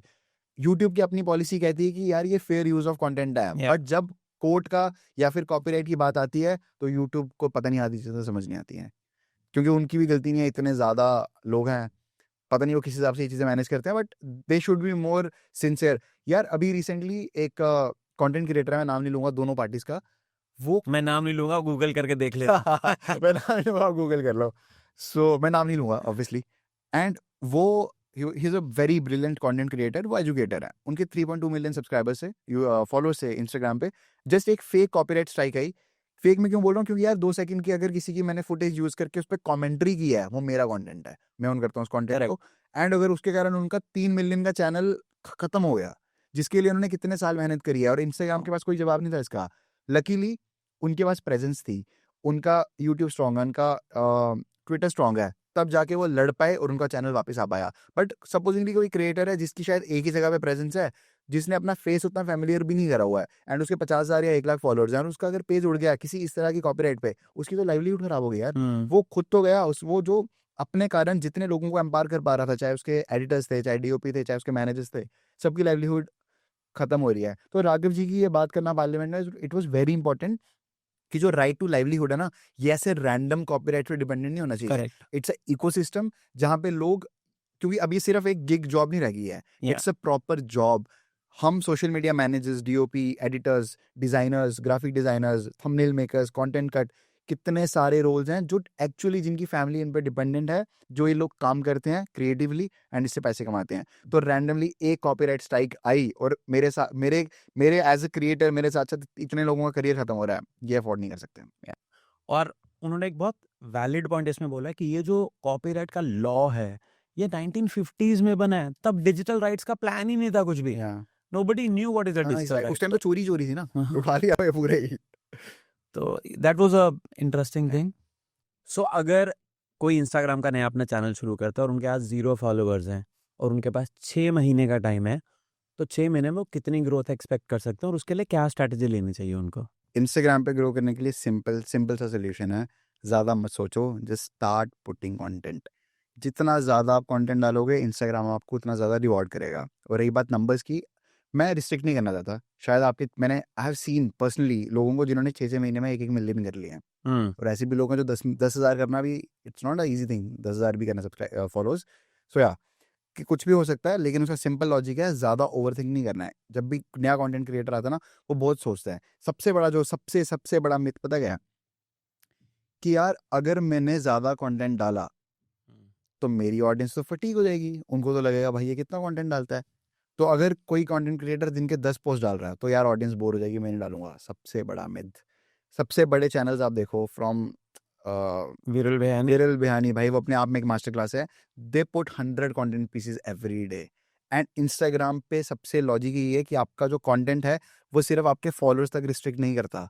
आपको अपने सिर्फ फॉलोअर्स तक थोड़ी कंटेंट बनाना है, आपको कंटेंट बनाना है ताकि आप नई ऑडियंस को अट्रैक्ट कर पाओ। एंड उसके लिए you have to put more content. Supposingly आपने एक कंटेंट पीस डाला, अब अगर एक कंटेंट पीस डालने से आपको एक्स फॉलोअर्स आ रहे हैं, महीने में आपने 30 कंटेंट पीस डाले, आपको एक्स फॉलोअर्स आए। मैं कह रहा हूँ एक दिन के 30 डालो ना, अगर डाल सकते हो तो। अगर आपकी वो बैंडविड्थ, अगर आपकी पॉकेट आपको उतना सपोर्ट करती है, अगर आप 30 एपिसोड्स, 30 कंटेंट पीसेस एक दिन पे डाल रहे हो, इसका मतलब आपकी प्रोबेबिलिटी जो आपको एक महीने में ग्रो होना था वो आप एक दिन पे ले आए। इसी को अगर आप 3 से और मल्टीप्लाई करके 90 डाल दो, आपकी 3 महीने की ग्रोथ आपको एक महीने में मिल सकती है। And that's very important. Instagram का सिंपल लॉजिक, आप जितना ज़्यादा डालोगे उतनी आपकी प्रोबेबिलिटी बढ़ जाएगी कि आपका कंटेंट कहीं और ट्रैवल होगा। फिर लोगों को लगता है कि यार मैं लोग थक जाएंगे। भाई 2 बिलियन एक्टिव मंथली यूजर्स हैं इंस्टाग्राम पे, कितनों को थका दोगे? आपका कंटेंट अगर आपको लगता है ऑडियंस के बियॉन्ड जाना चाहिए, एक तो आपके फॉलोअर सिर्फ 5,000 हैं या 10,000 हैं या 50,000 हैं और आपको लग रहा है कि नहीं यार ऑडियंस थक जाएगी। भाई 50,000 हैं, आप टारगेट मिलियन, 5 मिलियन, 10-20 मिलियन का ना, कि हमको और लोगों को अपने साथ लेके आना है। And some for existing audience, some for new audience. आपको कंटेंट को डिस्ट्रीब्यूट करना पड़ेगा। जो आपके स्टैटिक पोस्ट हैं, जो आपकी स्टोरीज हैं, they are for your followers, existing followers. उनके लिए आप बनाओ ना वो कंटेंट जो उनको एंगेज करके रखेगा, आपकी कम्युनिटी बिल्ड करने में काफ़ी हेल्प करेगा। बट अल्टीमेट गोल तो नई ऑडियंस को लेके आना ना। ये तो किसी का गोल नहीं हो सकता कि यार मेरे को 10,000 फॉलोअर्स ही लाने हैं, उससे ज़्यादा एक ना बढ़े। नहीं बढ़ना चाहिए, मेरे को इन्हीं को खुश करना है। तो भाई सही है, फिर तो आप प्राइवेट अकाउंट करो, 10,000 को लॉक करो अपने अंदर और उन्हीं के लिए कंटेंट बनाओ। बट अगर आपको ग्रो करना है तो आपको ज़्यादा कंटेंट डालना पड़ेगा। किस तरह का कंटेंट मेरे को सबसे ज्यादा फॉलोअर्स लाके देगा? रील्स, कैराउसल्स, क्या? For now reels definitely hands down, लेकिन दिस अ कैच। कराउजल्स रिसेंटली काफ़ी ज़्यादा पिक हुए हैं। जो लगता था कि स्टैटिक कराउजल डेड हो चुके हैं, क्योंकि Instagram started as a photo sharing platform. Evolve होते होते वो वीडियोस में गया, IGTV आया, देन रील्स आ गया, सब कुछ आ गया। बट अभी इंस्टाग्राम ने वापस कराउजल्स को पुश करना स्टार्ट किया है। इवन वाइल स्क्रोलिंग रील्स आप देखोगे कि आपको कराउजल दिख जाएगा। एंड ये रैंडम नहीं है। लोगों को लग रहा है कि मेरी इंस्टाग्राम पे ग्लिच है। It's not random, it's not a glitch. Instagram खुद से कराउजल्स को पुश कर रहा है। आई डोंट नो क्या लॉजिक है उनका। बाय द वे मेटा ने रिसेंटली फेसबुक में फोटोज को भी मोनेटाइज किया है। You can get money by putting photos, not only videos. So मतलब दे आर प्लानिंग समथिंग जो हमको भी समझ नहीं आ रहा, बट इतना समझ आ रहा है कि भाई फोटो डालने पे पैसा दे रहा है फेसबुक, फोटो डालने पे रीच दे रहा है मेरे को इंस्टाग्राम। तो अगर आपको ये चीजें क्लियरली दिख रही हैं तो इनको हम मिस नहीं कर सकते। तो photos, carousels is a thing right now. And photos और कराउजल को डालने की एक और मैं स्ट्रैटेजी बता देता हूँ। सिंपल फोटो को मत डालो, एक गाना डाल के डालो। जब आप मल्टीपल फोटोज को एज कराउजल अपलोड कर रहे हो while putting music in it, उसके बाद वो रील सेक्शन में जा सकता है, उसके बाद वो पुश हो रहा है। तो अगर आपको ज्यादा फॉलोअर्स लाने हैं तो reels is a thing, but carousels को भी मिस मत करो। अभी इंस्टाग्राम ने एक बहुत ही मज़ेदार चीज़ किया कि उन्होंने अपना टीवी का ऐप लॉन्च करने की बात की है। इंस्टाग्राम क्यों चाहता है कि मैं अपने बीवी बच्चे के साथ बैठकर टीवी पे इंस्टाग्राम को लॉगिन करूँ? रील्स देखूं। सो यार ये ना सिर्फ इंस्टाग्राम नहीं, ये हमने ट्रेंड इवॉल्व होते देखा है फ्रॉम यूट्यूब का। अगर मैं बैकएंड देखूं, आई हैव सीन बैकएंड्स जिनके 10 मिलियन से ज़्यादा सब्सक्राइबर्स हैं, 5 मिलियन 1 मिलियन के तो बहुत ज़्यादा देखे हैं। तो मेरे को ना पिछले 2 साल में ये डेटा समझ आ रहा है कि जो रेशो थी टीवी पे मेरा कंटेंट देखे जाने की, वो लगातार बढ़ती जा रहा है। एंड वो एक लीनियर प्रोग्रेशन नहीं है, लीनियर ग्रोथ नहीं है, वो जे कर्व है, बहुत तेज़ी से बढ़ रहा है। अगर मेरा कंटेंट पहले 1% टीवी पे देखा जा रहा था, वो 15 20 30% भी हो चुका है। और ये मैं टियर 2 3 सिटीज़ की बात कर रहा हूँ। टियर 1 पे तो ये अडॉप्शन ज़्यादा है। रीज़न बीइंग मेरे को ऐसा लगता है कि एक तो फैमिलीज ज़्यादा एक साथ आने की ट्राई कर रही हैं, जहाँ पे सबको एक साथ बैठ के कंटेंट देखना है। ऐसा क्या कंटेंट है जो अपनी फैमिली के साथ देख पाऊंगा? एंड टीवी से और कुछ पर्पस बचा भी नहीं है। सो आई डोंट थिंक सो लोग अभी सैटेलाइट टीवी पे उतना ज़्यादा रिलाई कर रहे हैं। They are relying on YouTube, Netflix, Amazon. और टीवी पे मोस्टली शायद अगर आप फैमिली के साथ बैठ के देख रहे हो, मैं शायद बोलूँगा, तो आप शायद नेटफ्लिक्स तो नहीं देखोगे। डिपेंड्स कि आपकी फैमिली का कल्चर क्या है, आप किस बैकग्राउंड से आते हो, कितना आप फ्री हो अपनी फैमिली के साथ, वो डिपेंड करता है फैमिली टू फैमिली। बट अगर मैं इंडियन इकोसिस्टम की बात करूं तो लोग ज़्यादा प्रेफर करेंगे यूट्यूब पे देखना, जहां कंट्रोल उनके हाथ में होगा कि भाई मेरे को तो वही देखना है जो मेरे को पता है कि ये काफ़ी क्लीन कंटेंट है। तो जो कंटेंट क्रिएटर्स क्लीन कंटेंट बना रहे हैं, जो गालियाँ उतनी यूज़ नहीं कर रहे या जो उस तरीके का कंटेंट नहीं बना रहे, आई think they have a very crazy potential. जिस हिसाब से टीवी की ये कंजप्शन बढ़ रही है यूट्यूब पे, एंड शायद यूट्यूब को देख के इंस्टाग्राम को भी समझ आया भाई डेटा गलत नहीं कहता। मैं जितना भी एज्यूम करूं कि भाई लोग फोन पे हैं, लेकिन डेटा तो कह रहा है लोग टीवी पे भी जा रहे हैं। फोन कम नहीं हो रहा, फोन तो लगातार बढ़ रहा है, बहुत बहुत तेजी से बढ़ रहा है, लेकिन टीवी भी बढ़ रहा है। तो अगर यूट्यूब को ये चीज़ समझ आ गई है तो इंस्टाग्राम पे है, चलो भाई मैं भी ट्राई करता हूँ। उन्होंने आई थिंक बेटा टेस्टिंग पे चीज़ स्टार्ट कर भी दी है। ओके, तो एक और स्ट्रैटेजी के बारे में आपने अभी विरल भयानी का नाम लिया, राइट? और एक सिमिलर स्ट्रैटेजी जो बियर वैसिव्स के दिनों में आपने हमें सिखाई थी, the sniper versus the machine gun strategy. Yes. So what is this machine gun strategy? यार मशीन गन स्ट्रैटेजी ना, जो मैंने आपको समझाया कि रील्स को बम्बार्ड करना है हमको, जितना ज़्यादा हम कंटेंट डालेंगे उतनी प्रोबेबिलिटी बढ़ जाएगी आपकी कि आपको एल्गोरिथम नोटिस करेगा एंड लोग आपके कंटेंट में आएंगे। So that is machine gun strategy. ये एक रैंडम कॉन्वर्जेशन पे हमारी निकली थी। मनीष भाई, रणवीर भाई, नची भाई थे, अक्षत भाई थे, रणमोहन दा, हम सब लोग बैठ के डिस्कस कर रहे थे और हमको लगा यार हम कंटेंट तो डाल रहे हैं, लेकिन हम 2 चीज़ें मिस कर रहे हैं। पहली चीज़, हम ट्रेंड स्पॉट नहीं कर रहे। मतलब जिस कंटेंट की ऑलरेडी डिमांड है, मैं वो कंटेंट क्यों ना डालूं? एग्जाम्पल, विराट कोहली ने आज सेंचुरी मारी। जब मेरे को पता है पूरा इंटरनेट आज विराट कोहली की बात करने वाला है, लेकिन मेरा एपिसोड आज जा रहा है शुगर पे, डायबिटीज के इफेक्ट्स पे, तो ऑडियंस का नरेटिव ही आज विराट कोहली है। और वही ऑडियंस है ना जो क्रिकेट देख रही है, वो मेजोरिटी ऑडियंस है जो यूट्यूब पे भी आने वाली है। तो मैं कंफ्यूज कर रहा हूँ ऑडियंस को। एक बेसिक नोशन है, जिस दिन इंडिया रात को वर्ल्ड कप जीती, उस दिन वर्ल्ड कप की बात ही होनी है ना। तो उसके हिसाब से ट्रेंड्स को स्पॉट करना बड़ा ज़रूरी है। और अगर जैसे हमारे पास तो 900 से ज़्यादा एपिसोड्स की लाइब्रेरी थी, तो हमारे पास काफ़ी आसान था कि यार किसी ना किसी एपिसोड में तो विराट की बात हुई है, तो क्यों ना मैं मेक श्योर करूं कि जब विराट सेंचुरी मार रहा है, उसके सेंचुरी मारते ही मेरी एक वीडियो पोस्ट होनी चाहिए, उसकी शेयर होने की प्रॉबिलिटी बढ़ जाएगी। और मेरे को ऐसा लगता है कि जब एज अ कंटेंट कंज्यूमर मेरे को अगर कोई चीज़ पता है कि आज मैं शेयर करूंगा, आज सुबह दिवाली है, और एज अ कंटेंट पर्सन जो इंस्टाग्राम पे एक ऑडियंस की तरह है, मैं दिवाली की भेजूंगा ना अपने दोस्तों को, तो rather than be a content consumer, why I can't be a content provider, कि उस दिन का कंटेंट प्रोवाइडर मैं बनता हूँ, कि दिवाली की सुबह एज अ कंटेंट क्रिएटर मैं ऐसा कंटेंट डाल दूं जो लोग आपस में एक दूसरे को वो भेजें रादर देन जो किसी और का भेजते हैं। तो ये चीज़ हमको समझ आ गई यार, ये चीज़ हमको करनी है।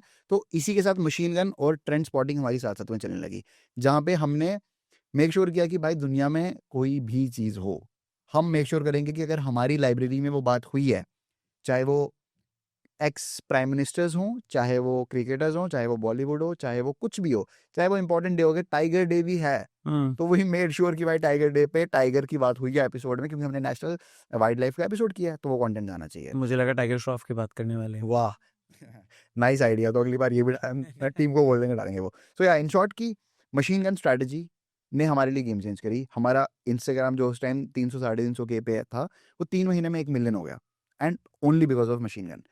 कोई अलग स्ट्रैटेजी नहीं, कोई कुछ नहीं, just bombard the internet with right time and execution. Virat ने आज सेंचुरी मारी है, 2 दिन बाद कोई नहीं याद रखने वाला, कोई इंटरनेट पे बात नहीं करेगा उसके बारे में, बहुत कम टाइम है, उतने में आपको कंटेंट डालना पड़ेगा। अगर मैं कहूँ कि एक ऐसा कंटेंट पीस बताओ जिसने आपको सरप्राइज कर दिया हो इस साल, तो वो क्या था? यार सारे मीम कंटेंट, मतलब एक ट्रेंड था इस साल, मेरे को दुबई में आके वो ट्रेंड का पता चला, 6-7, मेरे को आज तक नहीं पता। हमने आपके चैनल के लिए वो रील बनाई थी, और more than 1 million 2 million views I think आज की डेट में उसमें है। एंड क्या है ये 6-7, मेरे को आज तक नहीं पता, लेकिन लोग इसके बारे में बात कर रहे हैं और इतने ज़्यादा लोग इंटरेस्टेड हैं इस टॉपिक में, तो वो मेरे लिए नया था। बाकी उसके अलावा काफ़ी इंडियन मीम ट्रेंड भी थे जो मेरे को लग रहा था भाई क्या ही चल रहा है, बट पर मुझे जो सबसे अमेजिंग मीम ट्रेंड लगा ना, वो is like how to find an opportunity in adversity. समय रहना लेटन की इतनी बड़ी कंट्रोवर्सी हुई और उसके बाद उसने पॉडकास्टिंग को अपना ब्रांडिंग प्लेटफॉर्म बना डाला उस आदमी ने। What a brain man. That's true भाई। मतलब आई थिंक अगर एक सेल्स स्ट्रेटेजी पर्सपेक्टिव से देखो तो उसने कहा कि हाँ तो आपका फेवरेट लेटर क्या है, और वहां पर एक आरजे होती है, वो कहते नहीं मेरा तो यू और जी है। I am like wow killer.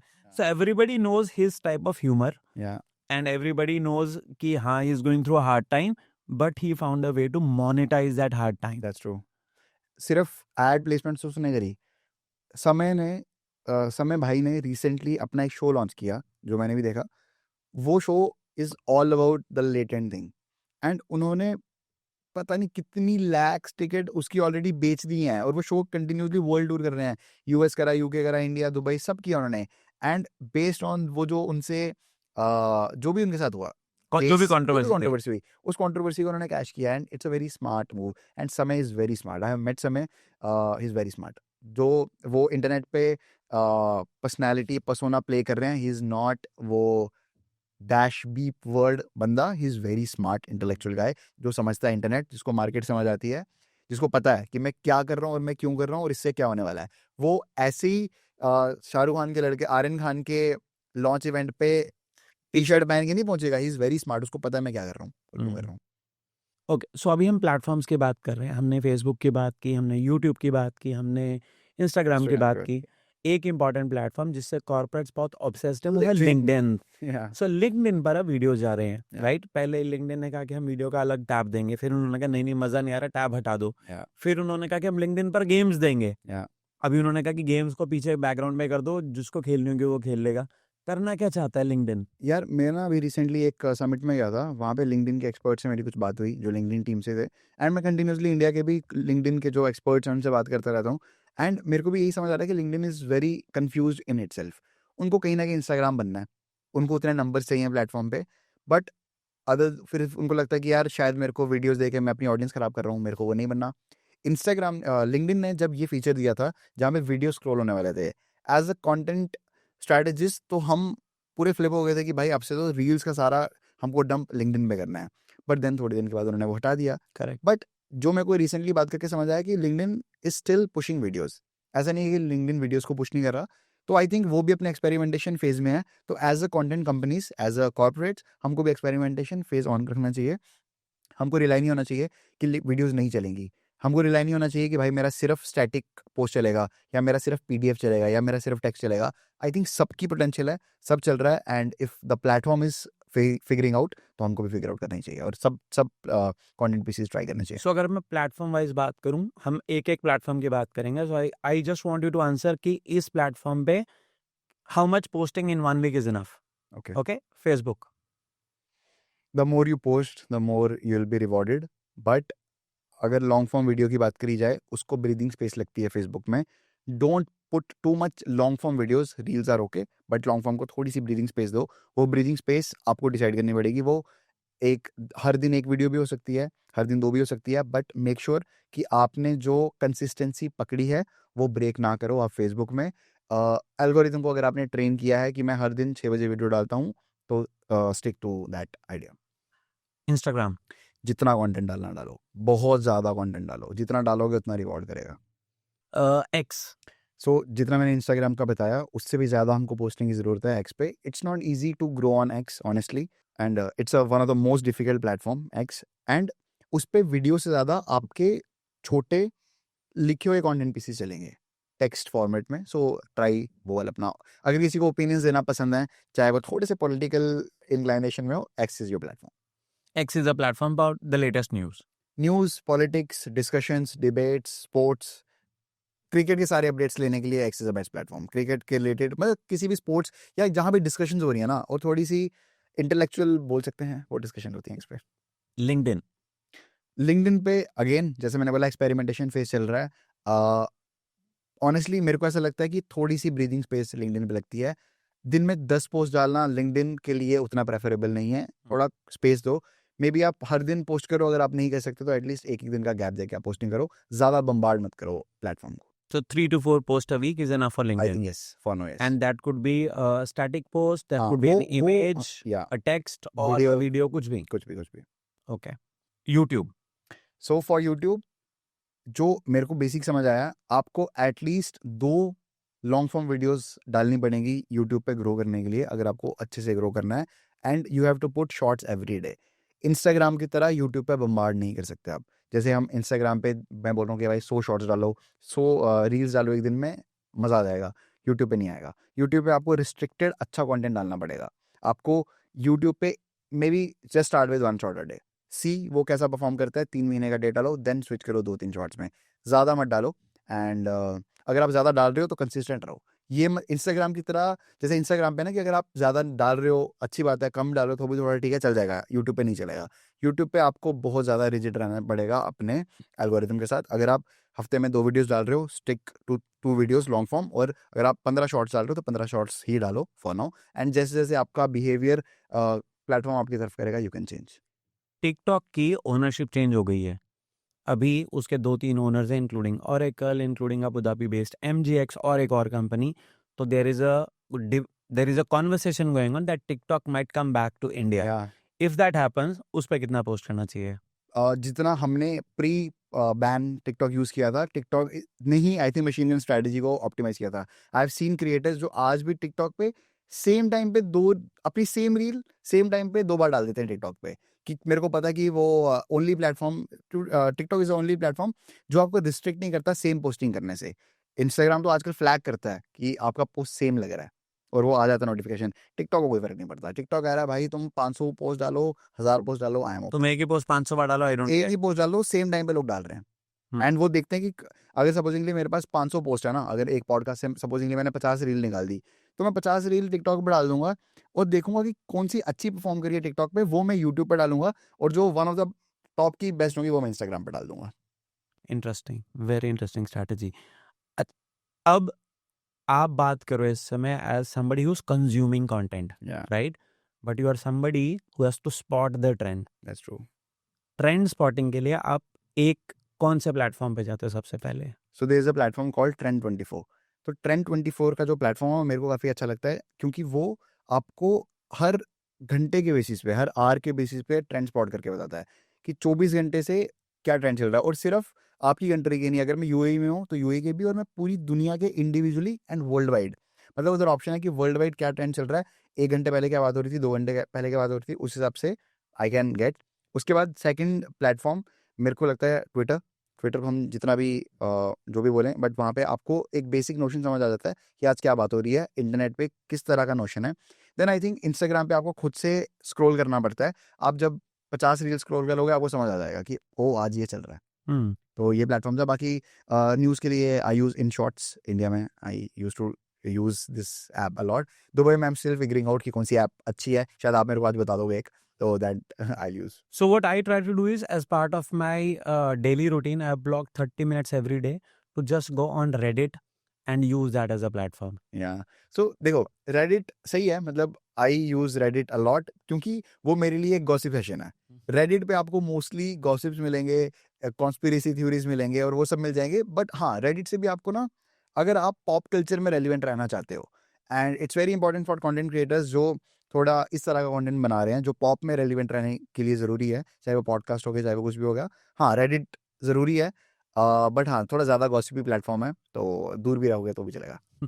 2025 was the year जब लोगों ने बहुत AI की बात की है. My God. एआई की इतनी ट्रेनिंग्स बेची हैं लोगों ने, Yeah. एआई के नाम पे कुछ भी बना के भाई बेचा और सब पेजेस बिका है। बने हैं, एक बंदर ब्लॉगर, एक पूरा महीना था एक जिसमें बंदा ब्लॉगर, बंदर मंकी, अच्छा, हाँ VO3 से लोगों ने मंकी व्लॉगर के बना के एक पूरा महीना था, आई थिंक मई का या फिर जून का महीना था, जहाँ पूरा महीना मेरी फीड में सिर्फ बंदर व्लॉगर की वीडियो चली हैं कि दोस्तों मैं व्लॉग कर रहा हूँ, और लोग कुत्ते से व्लॉग करा रहे हैं, लोग शेर से व्लॉग करा रहे हैं, लोग उनसे कंटेंट बना रहे हैं, एंड और इवॉल्व होते होते अभी वो इतना क्लीन हो चुका है कि कभी कभी तो लगता है कि यार ये असली है कि नकली है। कितनी वीडियोस आती हैं कि जहाँ पे कुछ वीडियो रैंडम सी आती हैं जो वो नहीं होती, कंफर्टिंग वीडियोस होती हैं कि एक पपी है, लोग कोई उससे खेल रहा है, अब ये नहीं समझ आती कि एआई है या फिर वो असली है। So content in AI in content has evolved so much this year.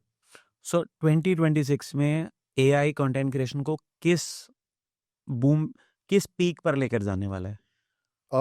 I think जितना भी हम एआई कर लें, बट जो भी लोग खुद कंटेंट बना रहे हैं that will be still relevant, and वो काफ़ी ज़्यादा रहने वाला है। एक बीच में फेज़ आया था जहाँ पे यूट्यूब ने क्लियरली बोल दिया था, आई थिंक मई या जून का ही महीना था, कि मैं एआई कंटेंट जो टोटली रिलायबल ऑन एआई है, जिसमें कोई वैल्यू नहीं है, जिसमें जो कॉपीड कंटेंट है, एआई जनरेटेड कंटेंट है, मैं उसको मोनेटाइज नहीं करूँगा। Yeah. एंड वो एक काफ़ी इंटरेस्टिंग चीज़ थी।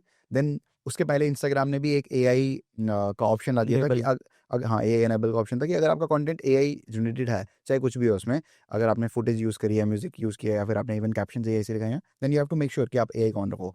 तो मुझे लग रहा है कि एआई चेंज तो करने वाला है पूरे इकोसिस्टम को। अगर आप as a content company AI को यूज़ नहीं कर रहे हो, I think you are lagging. और अगर आप अपने दिन का एटलीस्ट 10 से 20% काम एआई से नहीं करवा रहे हो, तो दैट मीन्स कि आप इस पूरी वेव को मिस कर रहे हो।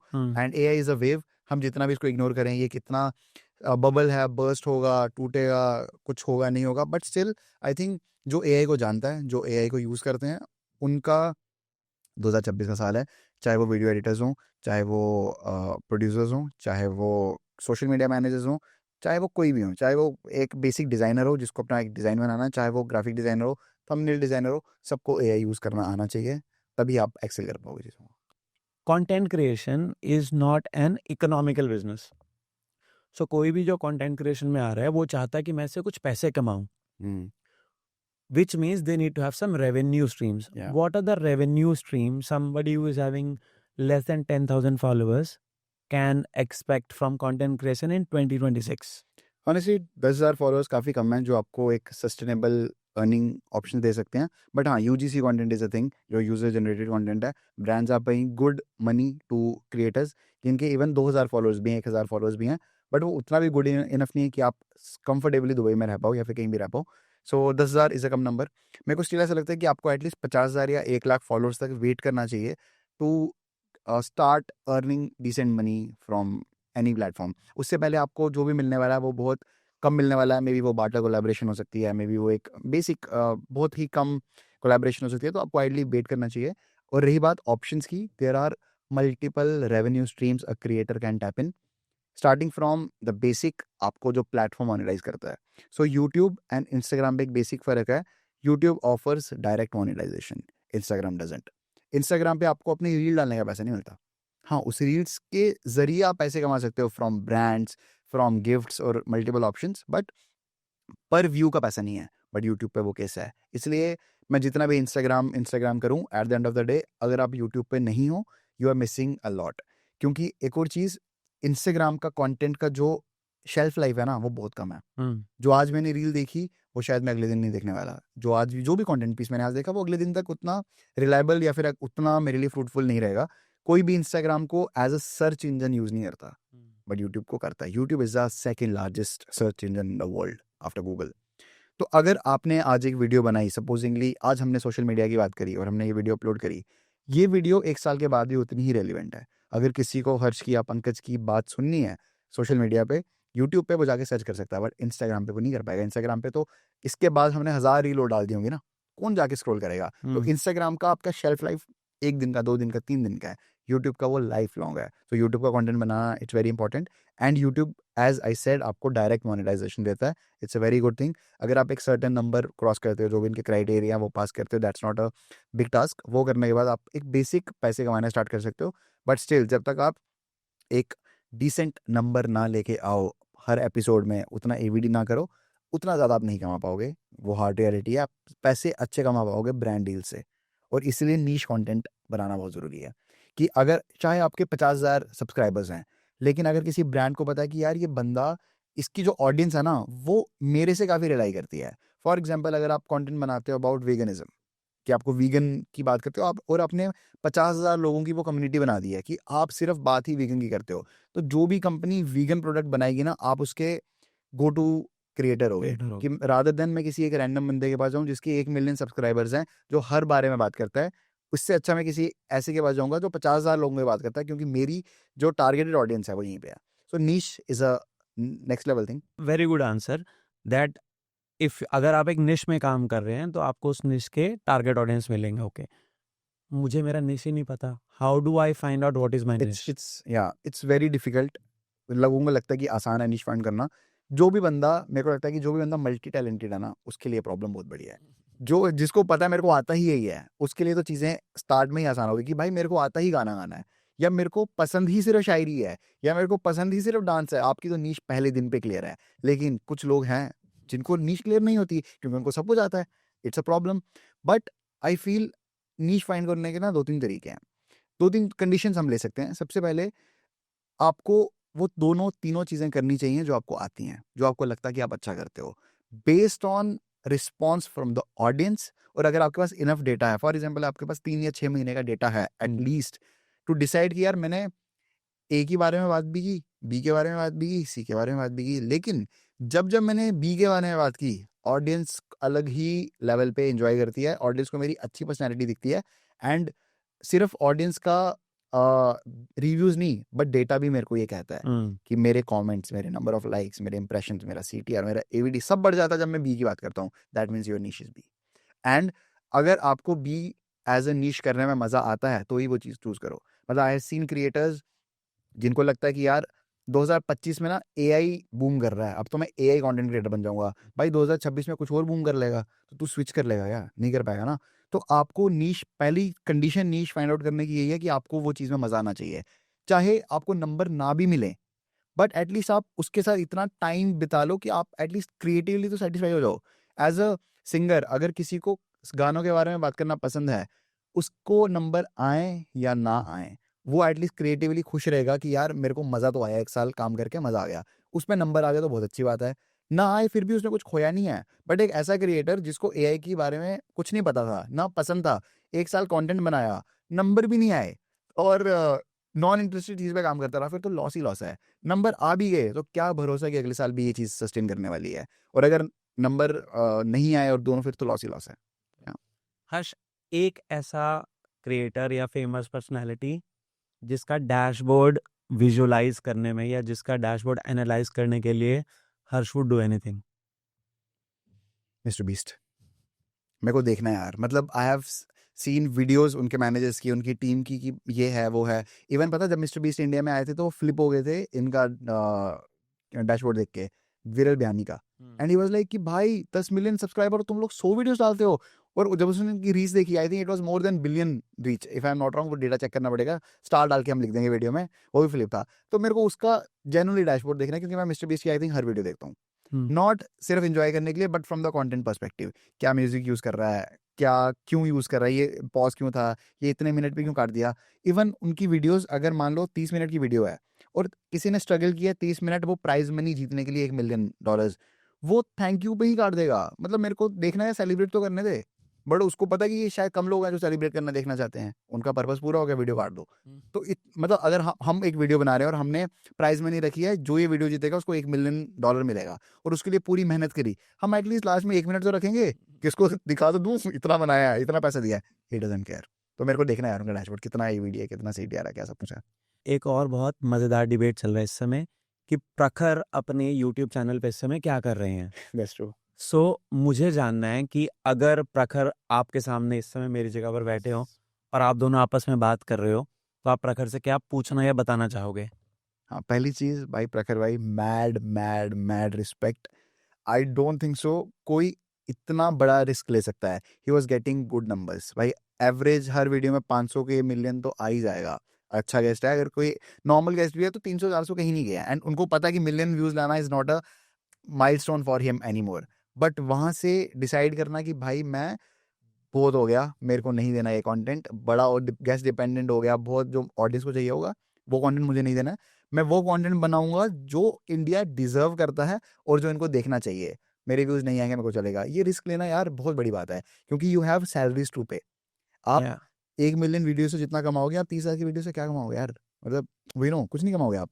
एंड ये करना और डिसीजन लेना is a next level thing. इसलिए अभी इंटरनेट में बहुत डिबेट है अबाउट प्रखर, एंड प्रखर भी यही बोल रहा है कि भाई जितने लोग मेरे कंटेंट के बारे में बात कर रहे हैं, इससे तो मेरा कंटेंट जाके देख लो यार।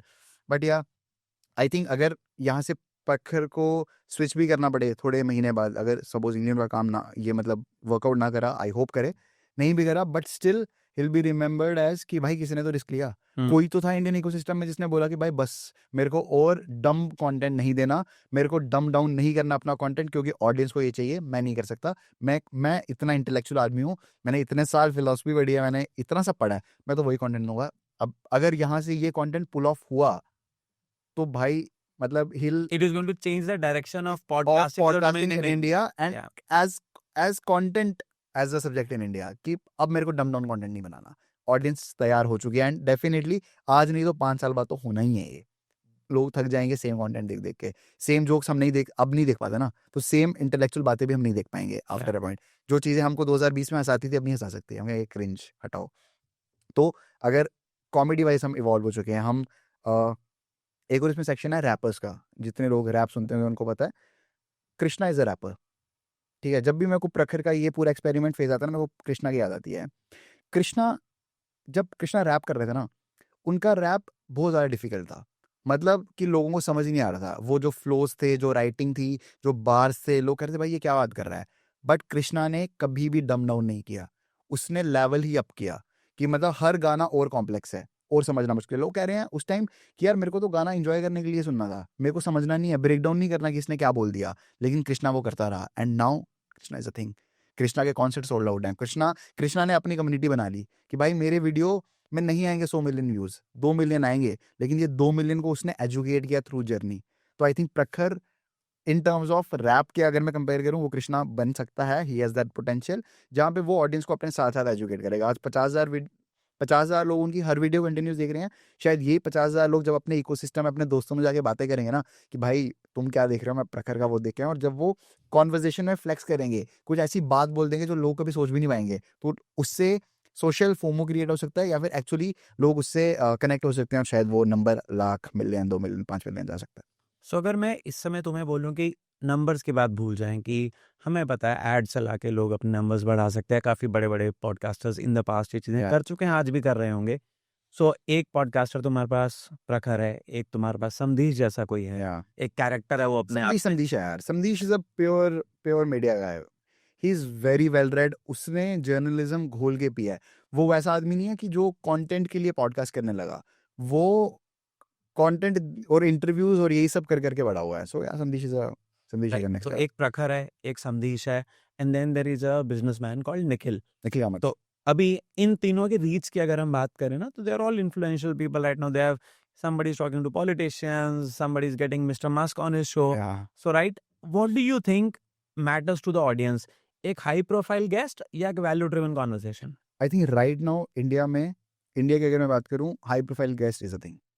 ओके, उनको शाहरुख खान को देखना है, बैड एग्जांपल। उनको आई थिंक उनको उसको देखना है जिसको वो जानते हैं, एंड उसी के बारे में बात करनी है। तो उनको सिर्फ सक्सेसफुल लोगों को देखना है। सक्सेसफुल लोगों को देखना है जिनको वो जानते हैं, जिनके बारे में उनको थोड़ा बहुत पता है। फॉर एग्जांपल अगर मैं एपिसोड में किसी ए लिस्टर सेलेब को लेके आऊंगा, वो देखेंगे। सो जैसे हमने कॉन्वर्सेशन स्टार्ट भी उसी पॉइंट पे की थी कि podcast are very guest dependent nowadays, and it's a fact.